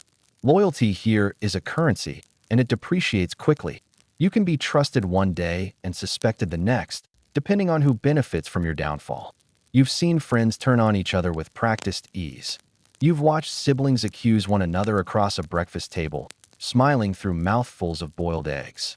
No one flinches. No one stops chewing. You keep your head down. You nod often. You agree with everything, even when you're not sure what was said. You laugh when others laugh. You share your wine and hide your thoughts. At night, you sleep lightly, fully clothed with your boots on and your back to the wall. You wake at every creak of floorboards, every rustle of fabric, every cough that doesn't sound quite right. Because here, trust isn't earned. It's feigned, borrowed, weaponized. And betrayal doesn't need a reason, just an opportunity. Weddings in the castle aren't celebrations. They're negotiations with better music. The garlands are fresh, the wine flows, and someone always cries, but never for the reasons they say. You watch the bride smile with all the warmth of a prisoner accepting her sentence. The groom bows, thanks the guests, and studies her like a map he's been told to conquer. There's a feast, a toast, a kiss that means nothing. Then everyone pretends they've just witnessed a miracle. You don't marry for love here. You marry for alliances, land, and the weight of someone else's name. Sometimes you marry because your uncle lost a wager during a siege and promised your hand in exchange for a cart of grain and 2 barrels of salt pork. Sometimes it's because a lord's youngest son needs a bride and your dowry includes a river. Most of the time, it's because someone powerful decided it was time you stopped being a pawn and started being a piece on the board. They announce the match like a gift. You've been chosen, they say, as if it's an honor. As if your stomach doesn't twist into knots at the thought. You nod, you bow, you say thank you. No one asks what you want. That question isn't part of the ritual. There's too much at stake to entertain something as fragile as preference. You've seen what love looks like in the castle. A sideways glance. A pause too long in the corridor. A hand brushing another beneath the table. Love is a risk, not a right. And it always comes at a cost. A stable girl who caught the eye of a visiting knight was found scrubbing chamber pots 2 days later, her hair shorn and her hands raw. No one said it was punishment. They just called it reassignment. The ones who do fall in love rarely survive it. At best, they're sent away. At worst, they're married off sooner, faster, with more ceremony and less warning. One lady of the court disappeared for 3 weeks and returned with a husband twice her age and a bruise just beneath her collarbone. She smiled the entire feast and never once met anyone's eyes. Now she walks like her body remembers something she won't say. There are whispers, always, stories of a young squire and a noble's daughter who vanished into the woods, of 2 knights who rode out together and never came back, of servants caught in shadowed corners, mouths pressed tight in fear and hunger. These aren't fairy tales, they're cautionary ones, and they never have happy endings. The wedding chamber is another kind of cell, draped in silk, perfumed with lavender and rose, but no less confining. The bed is wide, the sheets cold, and the door always closes with a finality you can't ignore. You don't choose who lies beside you. You simply endure them. You learn their rhythms, their expectations, their silences. You keep your face pleasant, your voice soft, and your thoughts buried somewhere deeper than even you can reach. If children come, they are counted, weighed, and immediately assigned value. A son is a future knight, a name bearer, a reason to smile in public. A daughter is a bargaining chip, an investment. You hold them like they're precious, because they are. But not to you, not really. To the castle, to the family, to the line. You watch them grow and wonder if they'll marry better or worse than you did. You hope they'll be clever enough to hide their hearts early. You tell them stories, yes, but not the ones about love. You tell them about loyalty, obedience, duty, because that's all that matters here. And because you know what happens to those who forget it. Sometimes when the night is quiet and the fire burns low, you remember a boy you once met in the orchard, or a girl who gave you a ribbon and laughed like she meant it. You wonder what would have happened if you'd run, if you'd said no, if you'd chosen anything other than the path laid before you. But the castle doesn't allow detours. You don't marry for love. You marry for survival. And if you're lucky, your cage will be velvet-lined. The stairs to the dungeon spiral downward, too tight for comfort and too steep for safety. No one walks them unless they must. They're slick with condensation and straw with something darker in the cracks. A smear here, a stain there. You don't ask what it is. You hold the torch higher. though the flame gutters with every damp breath of stone. The air changes the moment you descend. It grows thick, stale, heavy with the weight of breath that was exhaled centuries ago and never escaped. You've never been told what's down there. You've only been told not to ask, but you've heard it. Everyone has. The castle might groan and settle at night, but the dungeon doesn't make polite noises. It screams low at first, then louder, as if someone's throat has remembered how to work after hours of silence. Sometimes it's a word. Sometimes it's just noise. But always, always, it's enough to make you pause in whatever you're doing, to listen hard, and to wish you hadn't. They say the oubliette is the worst part. A hole in the floor, stone-lined and narrow, just wide enough to drop a person in and forget them. That's what the word means, to forget. You're not killed there. You're erased. No rope, no ladder, no light. Just time and the rats and the echo of your own breath getting shallower each day. If you're lucky, you die fast. If you're not, the hunger takes you slow. Slower than you'd believe possible. Someone's down there now. You know, because the guards changed their route yesterday. Posted extra watch near the southern corridor. You know, because a bucket of water went missing and no one complained. You know, because the screams have names in them now. Names of lords, of gods, of anyone who might be listening. Sometimes they sob. Sometimes they chant. Sometimes they go quiet mid-cry like something suddenly reached them in the dark. No one talks about who gets sent down. Not publicly, but word spreads fast in a place where survival depends on listening. A page who spoke too freely. A knight whose loyalty wavered. A noble's lover who refused to stay bought. They're gone now. Their names erased from rosters. Their rooms cleaned out before nightfall. Their fate sealed in silence. And the clink of chains echoing underfoot. You wonder what they did. You wonder what you've done. Because the rules shift here. They bend for some and break others. One wrong phrase. One glance held too long. One truth spoken at the wrong table. And suddenly you're a problem. Problems get solved quickly in the castle. Sometimes with poison, sometimes with exile, and sometimes with a quiet trip down the south stairs, flanked by guards who won't meet your eye. The chains are real. You've seen them once when the door to the lower hall was left open a moment too long. Iron rings set deep into the walls, too high to sit and low to stand. Shackles still stained with rust and skin. There was a smell down there. Not just rot, but fear thick enough to taste. You told yourself it was mold. You still do. But your stomach didn't believe you then. And it doesn't now. You dream about it sometimes. Not just the dungeon, but being in it. The walls closing in, the torch going out, the sound of boots walking away up the stairs. You wake with your hands clenched into fists and your breath caught in your throat. Then you check the door, whisper a prayer you don't remember learning, and go back to pretending it's never going to be your turn. But deep down, you know no one's safe here. Not really. The dungeon waits for everyone. It just hasn't picked you yet. The tower rises above the rest of the castle like a finger pointed at the sky in accusation. From below it looks noble, defiant even.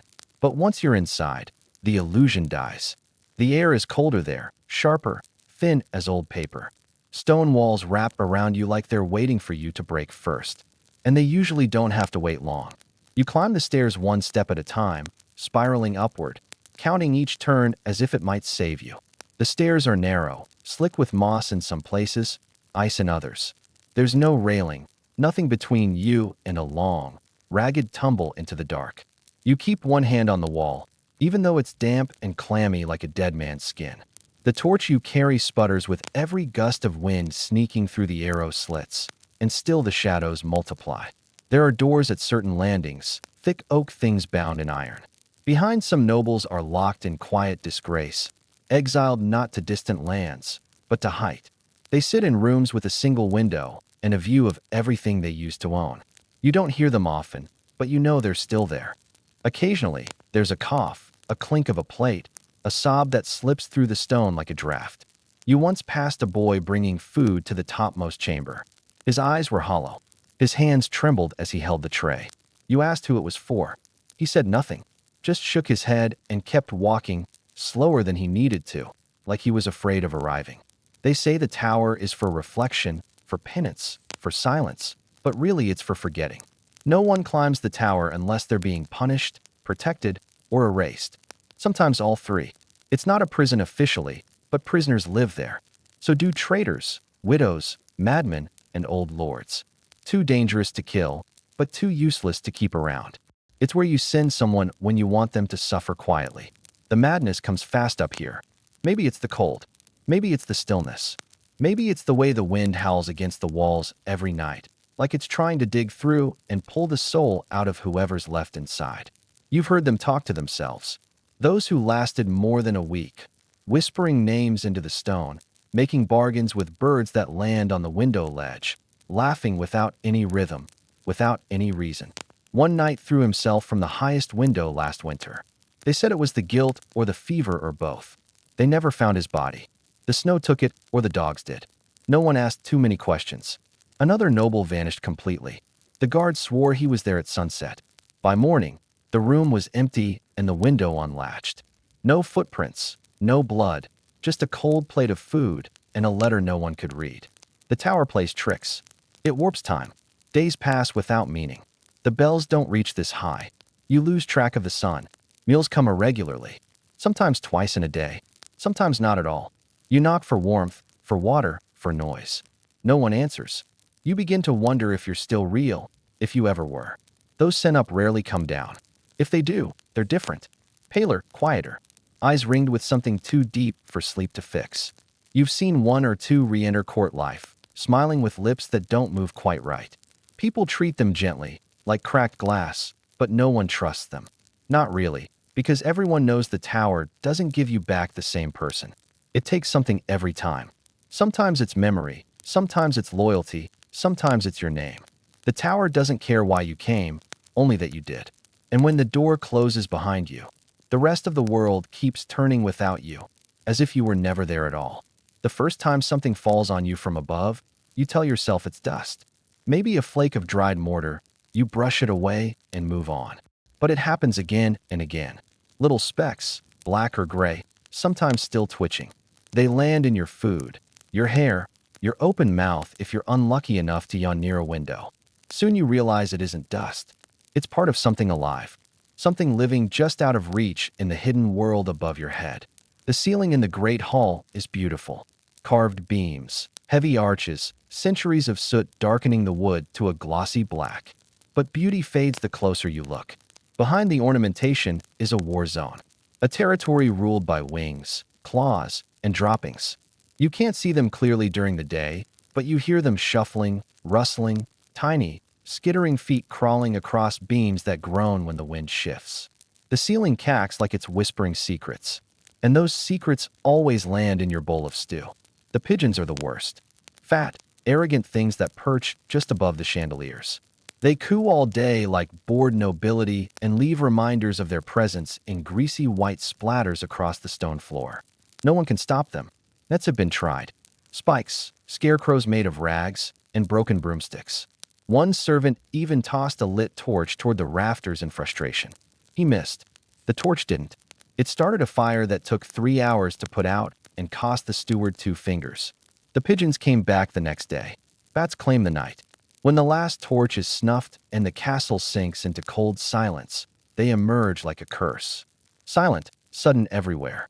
You'll feel one brush past your ear like a whisper made of leather. You'll see shadows dart across the walls, twisting like smoke. You tell yourself they're eating the bugs, that they're helpful. But then you wake up to something warm and soft in your bedroll. And when you grab it, it screams and bites. You don't scream because that would be weakness, but you bleed anyway. And still the mites win. They're invisible at first, hiding in the hay, stuffed between beams for insulation, nesting in thatch, burrowing deep into warm crevices high above. You feel them long before you see them. A prickling on your neck, a bite on your thigh, a trail of welts crawling across your ribs. They don't care if you're clean. They don't care if you're noble. They fall from the ceiling like snow. Tiny parasitic snow that burrows into your tunic and drinks your blood. You know it's the ceiling. You know because when you sleep in the courtyard, the itching stops. When you stay near the hearth, it slows. But in the center of the hall, beneath that grand ancient roof, the crawling always returns. You watch others scratch, too, pretending it's just an itch. No one wants to admit they've been conquered by something too small to see. That would mean surrendering to the unseen. Servants mutter about cursed beams, about infestations that no fire can kill, about birds that aren't birds and bats that don't cast shadows. Some swear they've heard voices from the rafters, not human voices, dry, papery things that chitter and mock, speaking in a tongue no one dares translate. They speak of movement in the straw above the chapel, of a shape with too many legs slithering across the ceiling during Mass. The priest said nothing. He just prayed harder. No one climbs into the rafters. Not anymore. The last man who did never came down. They found his boot a week later wedged between two beams. It was still warm. You start wearing your cloak over your head. You eat quickly and keep your mouth shut. You avoid looking up. You avoid standing still beneath the widest beams. You joke that the ceiling hates you, but deep down you're not joking because it does. It watches. It waits. And it always finds a way down. The castle smells like old breath trapped in stone. It clings to the walls, to the rushes, to the folds of your tunic. Sweat, smoke, rotting wood, boiled meat, and something faintly metallic like blood that dried long ago and refused to forget. You notice it most when you come back from the outside. Fresh air is dangerous like that. It reminds you how far you've fallen. There's no soap, not real soap, anyway. If you're lucky, someone crushed some herbs into lard and called it cleansing. More often you're given ashes, actual ashes, cold gray grit from the hearth. You mix it with a little water, rub it on your skin until it stings, and rinse with whatever you can find. Barrel water, rain water, or the thin trickle from the cracked system near the lower courtyard. You don't feel clean afterward. You feel scraped. To brush your teeth, you chew twigs. You've snapped more than one, trying to find one that's not too bitter, not too splintered.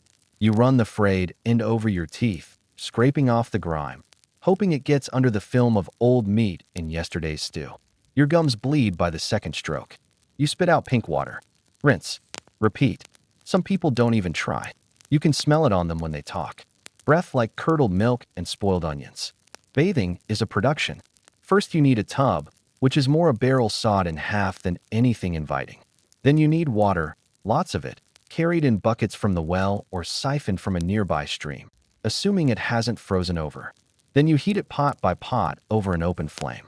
It takes over an hour to warm enough for a soak that lasts maybe 10 minutes. And then you're expected to pour the water out so someone else can use the tub. Sometimes they don't even bother emptying it between turns. You try not to think about that. There are no towels, just old cloths that never quite dry and always smell faintly of mold. You dry yourself by the fire if you're lucky, by wind if you're desperate. And you pray the cold doesn't crack your skin open like old leather. Because once you break the skin, it doesn't heal quickly here. Infection comes fast, riding the damp air and the dirty nails of your neighbors. You wash your clothes maybe once a month. That means dragging them down to the stream, pounding them on rocks, and holding your breath as the color of the water darkens. They never really come clean, just less filthy. The mud never fully lifts. The stains set like stories. You know whose cloak was caught in a spill of goat's blood, whose sleeves reek of ale, whose trousers bear the unmistakable mark of a chamber pot misjudged in the dark. Lice are a given. You pick them from your scalp like seeds from bread. You burn them between your fingernails. Fleas burrow in the seams of your socks. Mites live in the folds of your cloak. There are salves, greasy, foul-smelling things made from pig fat and crushed mint. They keep the worst infestations at bay. But you still itch. You always itch. And when you don't, that's when you worry. Because a lack of itching sometimes means the parasites have burrowed deeper, past skin, into tissue, into places you can't reach. Privy smells cling to you no matter how far you walk from the castle walls. Your boots track waste from the courtyards. Your hands carry traces of everything you've touched. Torches, door handles, half-rotted bread, someone else's shoulder. You wipe them on your tunic and call it clean. There's no soap. There's no ritual. There's only the hope that whatever's growing under your nails won't kill you. You remember a time, maybe when you thought hygiene meant perfume and bathhouse, clean linen, a brush for your hair. But here, hygiene is a whispered fantasy. Something the nobles speak of in distant tones as they scrub themselves with scented cloths that haven't seen real dirt in weeks. Even they aren't truly clean, just better at pretending. The rest of you, you live in layers of sweat, of filth, of resignation. You scrape it off when you can. You ignore it when you can't. You keep moving because to stop means to smell yourself fully. And that's a luxury no one can afford. Here, cleanliness is a myth. Survival is the only ritual that matters. It always starts with a cough. Just one. Dry at first, hidden behind a sleeve, ignored like a fly buzzing in the corner of a room. But it echoes in stone halls. And before the day ends, you hear another, then three, then too many to count. No one says anything at first. They just pull their cloaks tighter and pretend their throats aren't tightening. But by nightfall, the fever has a name. They don't ring alarms in the castle when someone gets sick. There's no bell to warn you that death is walking the corridors again. You just notice the silence. Someone misses their shift. A chamber door stays shut. Trays begin to pile outside rooms where no one answers anymore. That's how you know. The plague isn't polite. It doesn't announce itself. It waits, then it pounces. The fever rooms are cold. Not to keep you comfortable. Nothing is ever comfortable. But to slow the rot. You're laid out on straw that hasn't been changed in weeks alongside others already muttering nonsense to the rafters. There's no medicine, just damp cloths and whispered prayers to saints who've long stopped listening. If your fever breaks, you live. If it doesn't, someone else uses your blanket by morning. You don't want to be touched, but they touch you anyway to carry you, to restrain you, to bleed you. The castle believes in balance. The bad humors must be let out, so they bring in the barber surgeon, and you wish they hadn't. His knives are never clean. His fingers always smell of herbs, sweat, and iron. He doesn't ask for permission. He just cuts. He says he's drawing out the sickness. You're not sure if he means from your body or from the walls. Either way, your blood darkens the rags, and you feel no better. Sometimes worse. He sets leeches on your limbs. Fat, sluggish things that squirm as they bite. You watch them swell and wonder if they'll explode. You wonder if you'll beat them to it. The healer's apprentice died last week. She caught the fever trying to soothe a coughing child and never made it back to her own bed. No one touched her body. They just rolled her in a blanket and left her by the west door. The rats found her before the priests did. She was 16. People wear charms around their necks now. Bits of dried herbs, bones carved with sigils, scraps of metal from the chapel gates. Anything to ward off what's coming. But the illness doesn't care for charms. It doesn't care who you are or how clean your hands are or how many gods you've promised to serve. It takes what it wants, and it leaves nothing but sweat, soaked beds, and the echo of screams. The worst part isn't the pain. It's the waiting. You feel fine for a day. Then your joints ache. Your eyes sting. Your gums bleed when you spit.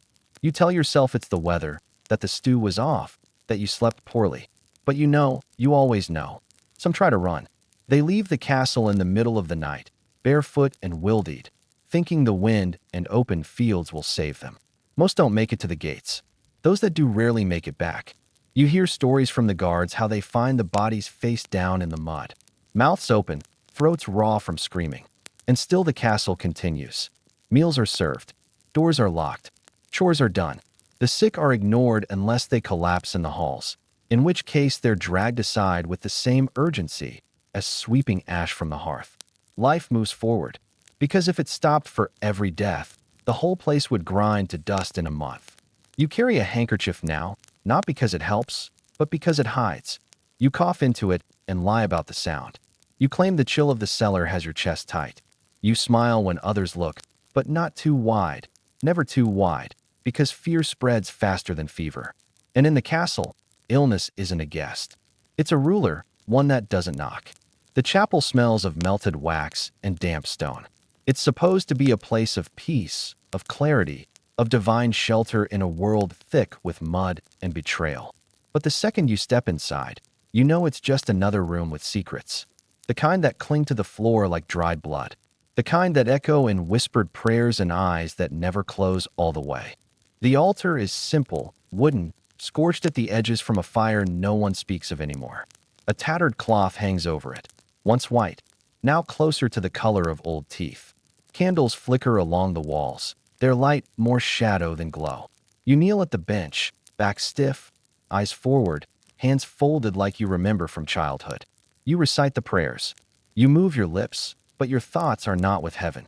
They are with the man behind you who hasn't blinked in a full minute. The chapel is never empty. Someone is always watching. A rival, a spy, a friend whose loyalty you no longer trust. You see them in the corners of your eye, cloaked and still, hands clasped like saints. But no one is here just to pray. They come to listen, to scheme, to judge how long you kneel and what names you murmur. The priest walks slowly. He wears black, even when he doesn't have to, as if mourning something you can't name. He smiles often, too often. His sermons are gentle, but his eyes scan the room like he's tallying souls, weighing each one like meat. He speaks of sin, of salvation, of the narrow path to grace. But his hands are soft and clean, unlike the ones who serve real gods with dirt under their nails and truth on their tongues. Last month, a noble confessed too much. His body was found near the well, face down, with hands bound and lips sewn shut. The priest led the funeral procession. He wept. No one else did. You light a candle, not because you believe it helps, but because not lighting one might be noticed.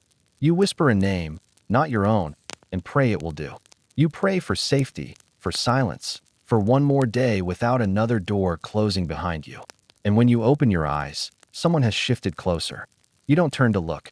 You just know. A soldier confessed his doubts aloud once. Said he didn't think heaven was listening anymore. The priest forgave him with a hand on the shoulder and a smile.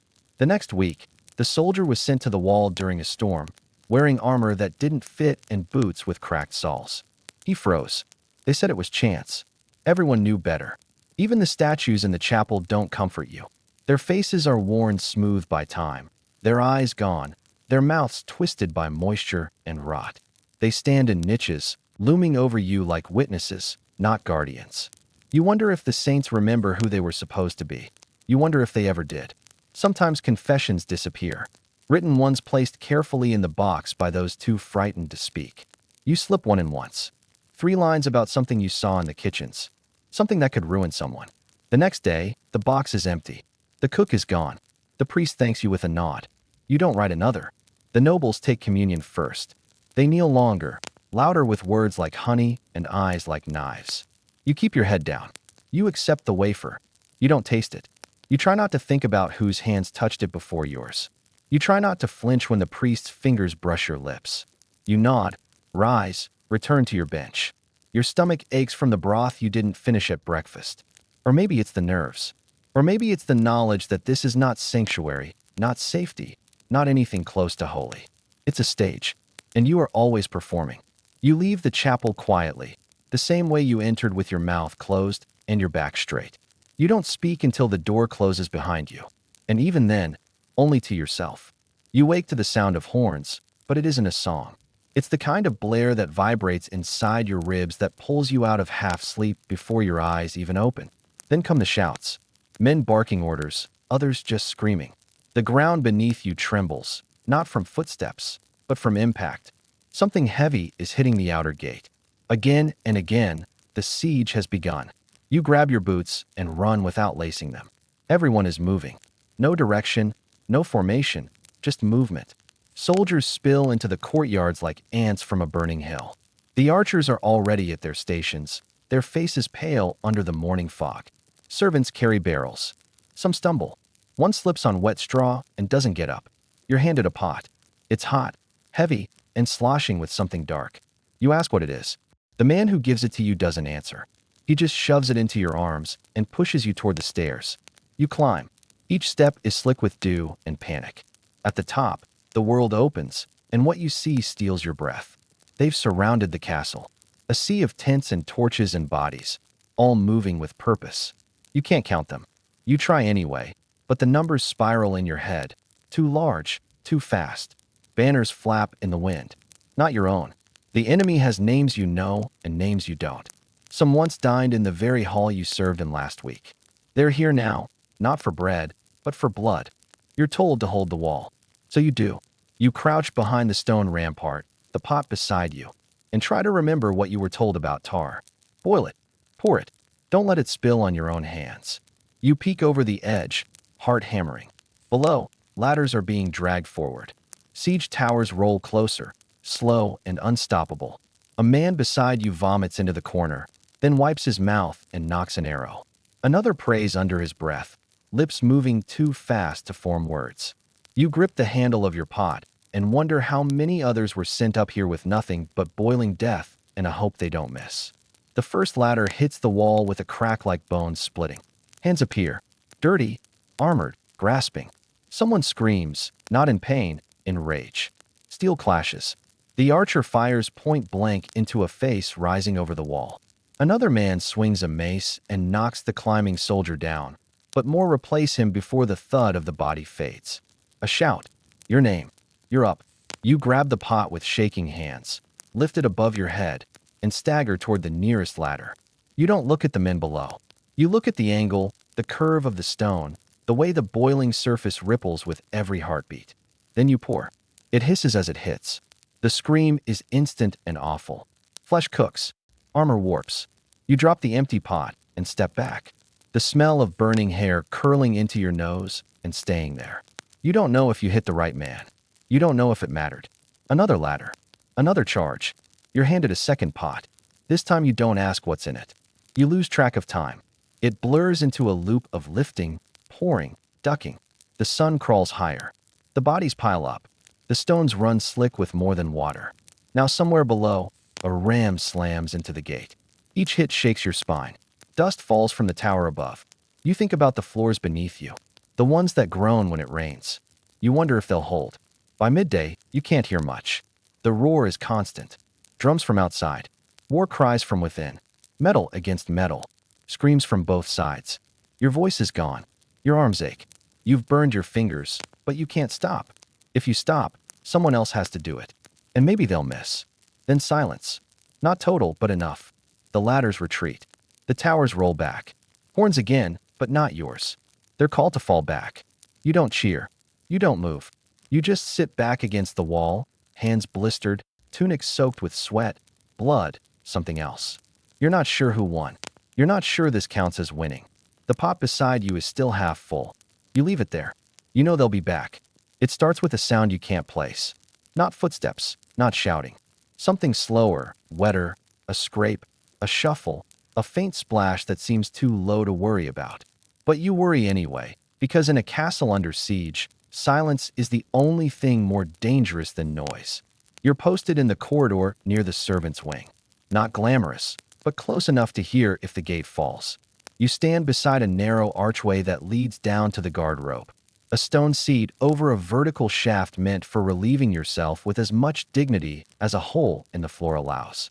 You never liked being near it. No one does. The stink drifts up like a ghost with a grudge.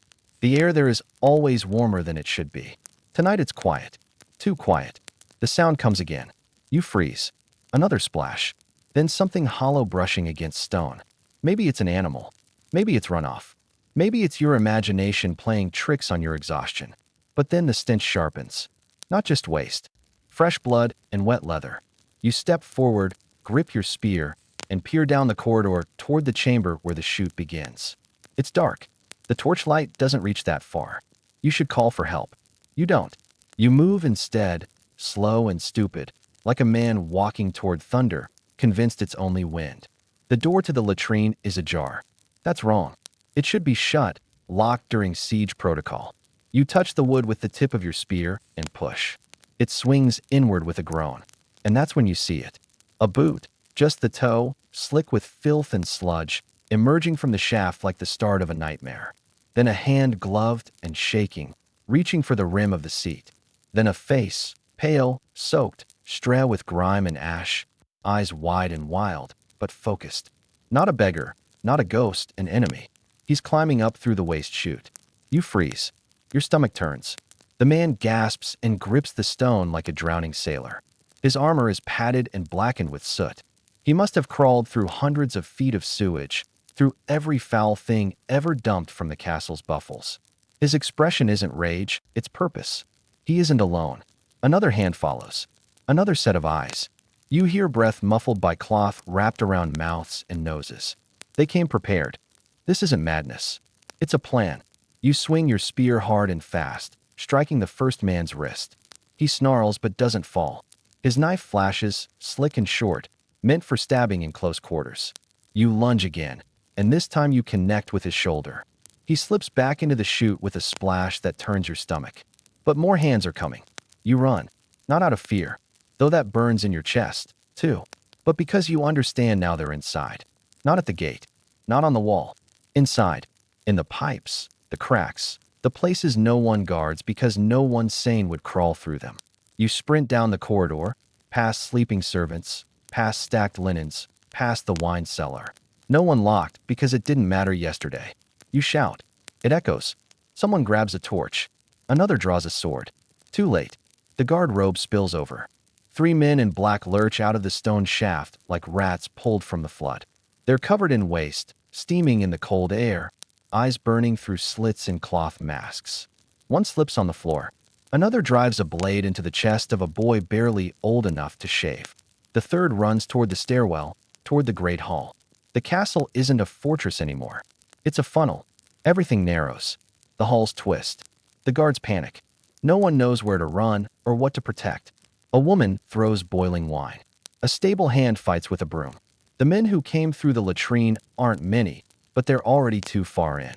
And now they're not alone. You hear shouting from the courtyard. More ladders, more screams. The latrine wasn't the invasion. It was the distraction, the proof that nowhere is safe. That every dark corner is a doorway if you're desperate enough. Welcome to medieval warfare, where death rides ladders and crawls through sewers. The first breach doesn't sound like thunder. It sounds like stone sobbing. A low, grinding groan that rises through the soles of your feet and settles deep in your ribs. The wall gives way, not all at once, but in a slow, crumbling collapse, stones tumbling like teeth from a rotten mouth. And then the roar comes, not from the wall, but from the army that's been waiting to pour through it. You don't run. Not immediately.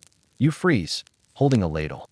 Of all things, the kitchen was meant to be safe, tucked behind the great hall, beneath a vate ceiling that smelled of bread and burnt meat. But the moment the shouting starts, you realize no room is safe anymore. A scullion screams. A pot shatters. Someone drops a tray and it echoes like a bell announcing your doom.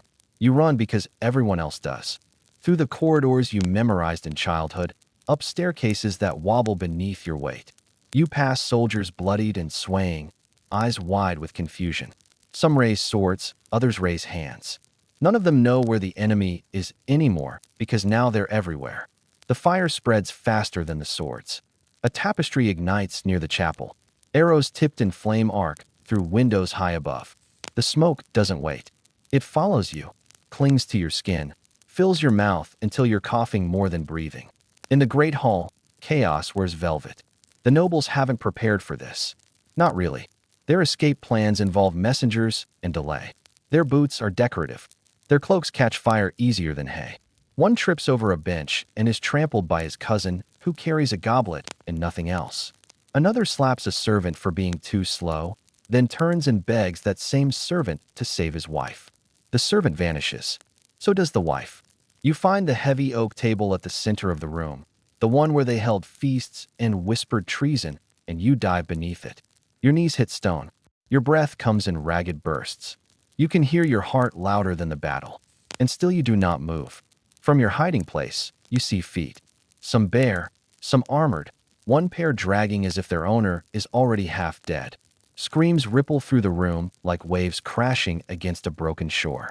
Steel rings on steel. Wood splinters. Someone calls for mercy. Someone else laughs. A man falls beside your table. You don't look at his face. You don't want to know who he is. He doesn't move again. The smoke thickens. It seeps under the table, wraps around your legs. You stifle a cough and squeeze your eyes shut. You try to pray, but the only words that come are names. Yours. The people you've served, the ones who are likely dead now, the ones who might have betrayed you yesterday. You hear the front doors crash inward. Wind and ash rush in. The invaders don't wear your colors. They don't care about who sat where. They don't ask for surrender. They split the world open one step at a time. Someone flips the table. You roll. Your hands hit something wet. Wine or blood. You can't tell. You scramble beneath a bench. Breath catching in your throat. A soldier sees you. His eyes are gray. His face is blank. His sword rises. He stops. Not because of mercy, because another man tackles him from the side. They crash through a burning beam. And neither gets up. You don't question it. You crawl through soot, through debris, through what used to be the place you served, ate, laughed, feared. You don't know what's left outside, if anything. But you know what's behind you now? A castle not dying. A castle already dead. The battle ends, but nothing feels over. The horns stop. The shouting fades. The clang of swords and the crack of splintering shields dissolve into silence, thick and unnatural. You wait for the sound of celebration, for music or cheers, or even the rattling stomp of victory. It never comes. Only wind now sifting through ashes and bones. They didn't raise the castle. That would have been a kindness. Instead, they took what they wanted, gold, weapons, silk, and left the rest to rot. Fires still smolder in the west wing, painting the sky with a haze that never lifts. Stone blackens, but refuses to fall. The gate still stands, though crooked. The well is poisoned. The chapel looted. The courtyard is a graveyard with no markers, only stains. You're still alive, but it doesn't feel like survival. The people left behind don't speak unless they have to. Words are rationed now, like bread. Some sit in corners with hollow stares and hands that tremble when touched. Others bury themselves in useless routines, sweeping soot, sorting burnt linens, patching windows with cloth that can't stop the wind. You wander between them, unsure if you're one of them or something else entirely. Rot sets in faster than rebuilding. The air is damp with sickness. Coughs echo down the halls like reminders that death still lives here, just quieter now. The fever takes 3 more before week's end. There's no burial, just cloth-wrapped bundles dragged to the garden and left beneath scorched hedges. No one has the strength to dig. Food is worse than scarce. The invaders strip the stores down to the grain sacks and salted pork. All that remains is a few rotting turnips and a bucket of weaved flour. You boil roots until they disintegrate. Drink broth that tastes like earth and metal and pretend it helps. Hunger dulls the senses first, then the soul. And still you don't leave. There's nowhere to go. Outside the walls is winter and wild dogs and raiders looking for what little the victors missed. Inside is cold stone and fewer friends every day. Those who were nobles walk like they're still owed something. Those who were servants have stopped bowing. The hierarchy cracks, then shatters. Titles mean nothing when everyone is filthy and barefoot. Fights break out in the corridor outside the old armory. Over bread, over blankets, over a dry place to sleep. One man pulls a knife and cuts another from ear to chin. Blood spills down the wall. No one stops it. No one buries him either. The body disappears that night. No one asks where it went. You find yourself watching people more closely, listening to their silences. The old steward clutches his ledger like it will protect him. A maid hoards beeswax candles in her mattress. The blacksmith sharpens knives and stares too long at everyone who walks past. Trust has become a memory. You catch your own reflection in a shattered goblet. Your skin is gray, your eyes sunken. You look like a ghost haunting your own life. You can't remember the last time you slept through the night. Every sound startles. Every shadow feels like a blade. Someone starts talking about rebuilding. Someone else laughs in their face. A boy dies from an infected wound. No one knows who he belonged to. A girl vanishes one night after asking for firewood. The next morning, her shoes are found by the gate. You keep your mouth shut and you're back to the wall. You don't go anywhere alone. Hope is a dangerous thing now. It makes people desperate. It makes people cruel. The castle still stands, but it's hollow. A shell filled with echoes and smoke. You hear whispers about leaving, about sneaking into the forest, about finding another lord, another cause, another place untouched by flame and rot. But you've seen what's out there. You've seen what's inside. You stay because at least here the ghosts know your name. It begins with the smell, not the rot of food or the lingering stench of the latrine chute. This is different, thicker, sweet, and sour all at once. Like meat left in the sun with a sheet of milk curdled air over it. It seeps into the fabric of your tunic, into your hair, into the cracks of your teeth. You scrub your skin with ashes and cold water, but it doesn't lift. It doesn't fade. It just becomes part of you. The bodies were never buried. There were too many, too fast, and not enough hands to carry them. At first, people tried to wrap them in old cloaks, drag them to corners of the courtyard, line them against walls like they were waiting for something. But the ground was frozen. The shovels were broken. No one had the strength, and eventually no one cared. Now they lie where they fell, under shattered beams, behind overturned tables, piled like firewood in the chapel's cloister, their limbs twisted and pressed tight, eyes wide and staring. Some are missing faces, others are too blackened to recognize. A few are still warm. You stop checking after the second one. At night, you hear whispers, not voices exactly, more like breath that forgets to leave the room. You tell yourself it's the wind or the shifting of burnt wood. But then the whisper follows you down the corridor and it knows your name. You sleep on stone. You used to have straw, but it crawled with lice. And someone stole your blanket 2 nights ago. You lie down with your back to the wall and your face toward the doorway just in case. You haven't closed both eyes in days. You try, but every time you do, you see them. Not the dead, the dying. The boy with the split lip who asked for water. The girl with blood in her teeth who didn't scream. The noble woman you pushed aside in the rush for the gate. She tripped. You didn't go back. You still hear her fall. It loops in your head like a song with no end. Guilt curls itself around your ribs. It isn't loud.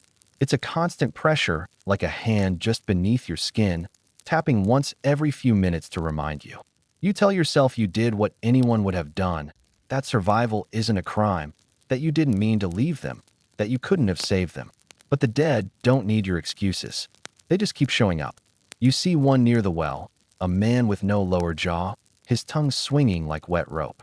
You blink and he's gone. You smell her perfume, rose and vinegar, the scent Lady Tamsin always wore, but she burned with the chapel. You saw her dress catch. You still hear her shriek. You stop eating the bread. The last batch tasted off, bitter, like the edge of old coins. Someone said it might be spoiled, the grain infested. Someone else said the sickness is in the flour now. Mold that makes your tongue swell, your mind melt. Hallucinations, madness. You don't know if what you see is real. You don't ask because asking means someone might answer. The stench is everywhere now. In the rushes on the floor, in the folds of curtains that once lined the great hall, it leaks from the walls like old secrets. You breathe through a cloth soaked in vinegar when you can find some. Most days you don't bother. It's part of life here now. Death doesn't knock anymore. It just lingers. Someone tries to light a fire in the east wing to burn the worst of the dead. The smoke rolls through the corridors, thick and greasy, and someone else chokes to death. You think about running. You think about hiding. You think about standing very still and letting the ghost take you just to see if they really can. You choose to stay awake instead. You sit against a cold column, knees tucked to your chest, eyes wide, watching the darkness shift around the edges of the room. You hum quietly, not a tune, just a note, a sound to remind yourself you're still breathing, that you're still here. And every so often, the shadows hum back. You wake up every day, which is more than most can say. But the word alive doesn't mean what it used to. It doesn't mean whole. It doesn't mean safe. It just means you're still breathing, part less. And that breathing still hurts. Your back screams every time you stand. Something cracked weeks ago when the ceiling beam collapsed and you dove too late. No one looked. No one asked. You tied it tight with a strip of cloth and bit down on a spoon to keep from yelling. That spoon is still hidden in your pocket. Not because you need it, because it's the only thing you own that hasn't been taken. Your teeth are gone. Most of them anyway. A punch during the food riot loosened 3. One fell out on its own. The others you pulled yourself in a moment so quiet and bloody it almost felt sacred. You buried them behind the old stables. Don't know why. Maybe because even broken things deserve a place to rest. You haven't smiled in months. You're not sure if your face remembers how. When you try, your skin pulls in all the wrong ways. It feels like faking joy in a graveyard. There's no one left to smile at. No jokes worth telling. Just days that bleed into nights that cough up more days. You keep moving because if you stop, something inside you will rot. The castle is quiet now. Not peaceful, just quieter. Fewer footsteps, fewer voices. The moans of the dying stopped weeks ago. The rats don't even bother hiding anymore. They dart between boots and climb across the tables like they own the place. You don't blame them. They do. You found a piece of glass once and looked at yourself. Big mistake. Your face isn't your own. Hollow cheeks, yellowed eyes, scars you can't explain. There's dirt that won't wash off no matter how long you scrub. A line across your neck where the collar used to rub raw. And something else. Something behind your eyes you can't name. It wasn't there before. You used to keep count. The days, the dead, the times you were almost killed but weren't, but numbers started to feel like lies. You stopped sometime after the snow came. Or maybe before. Time doesn't pass here. It drips slow and thick like tar sliding down the side of a cracked wall. Others still shuffle around. Survivors like you. They don't talk much, just nod sometimes, barely more than a twitch. Everyone has a story, but no one wants to hear it. There are no heroes left, Only people who didn't die when they probably should have. You wonder sometimes if that's worse. There's no plan, no rebuilding, no future.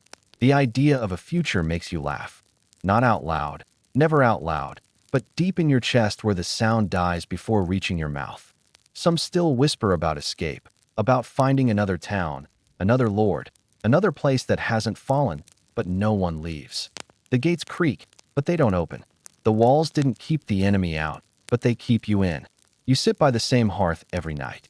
There's no fire, just the blackened stone and the memory of warmth. You watch the shadows crawl as the light fades. You wait for what? You're not sure. Maybe for your body to give up. Maybe for the ceiling to finally fall. Or maybe for nothing. Maybe waiting is all that's left. You're still here. You should be proud. Maybe you lasted. You endured. You played the game. And didn't lose. But no one hands out rewards for survival. There's no feast, no glory, just the echo of battles long finished and the soft sound of your own breath still stubbornly filling your lungs. You don't even know what you're surviving for anymore, but you do it anyway. They don't ring a bell when you die. There's no mourning banner hung from the battlements, no black veil drawn over your name. You just stop moving one day and the castle forgets you fast, faster than you thought possible. It starts with a stumble. Your leg gives out while you're climbing the stairs with a sack of half-burnt firewood. Nothing dramatic, just a quiet slip. You land hard on your shoulder and lie there for a moment, listening to the empty corridor for footsteps that never come. You laugh just once, a breath with edges. You think about standing. You don't. The cold comes in quickly. It creeps into your fingers first, then your toes. You try to curl up, but your limbs aren't listening. Your back pulses with dull pain. You don't cry out. Not from pride, just because there's no point. Everyone is busy, not dying. Your voice wouldn't carry far, even if they wanted to hear it. You stay there for hours, maybe a day. It's hard to tell. No one checks on you. The walls close in. The drafts deepen. You feel your breath grow shallow like it's tiptoeing away from your chest. When you stop feeling the stone beneath you, you know it's close. Eventually, someone finds you. A stable hand, maybe, or a kitchen girl. It doesn't matter. You're not a name anymore. Just wait. They check your wrist for a pulse. Not out of hope, but out of routine. Then they leave to find the others. No urgency, no ceremony. When they come back, they bring a box. It's not a coffin. It's whatever they could find. 2 broken doors nailed together. A wool blanket for padding. You don't fit quite right, but they don't try to fix it.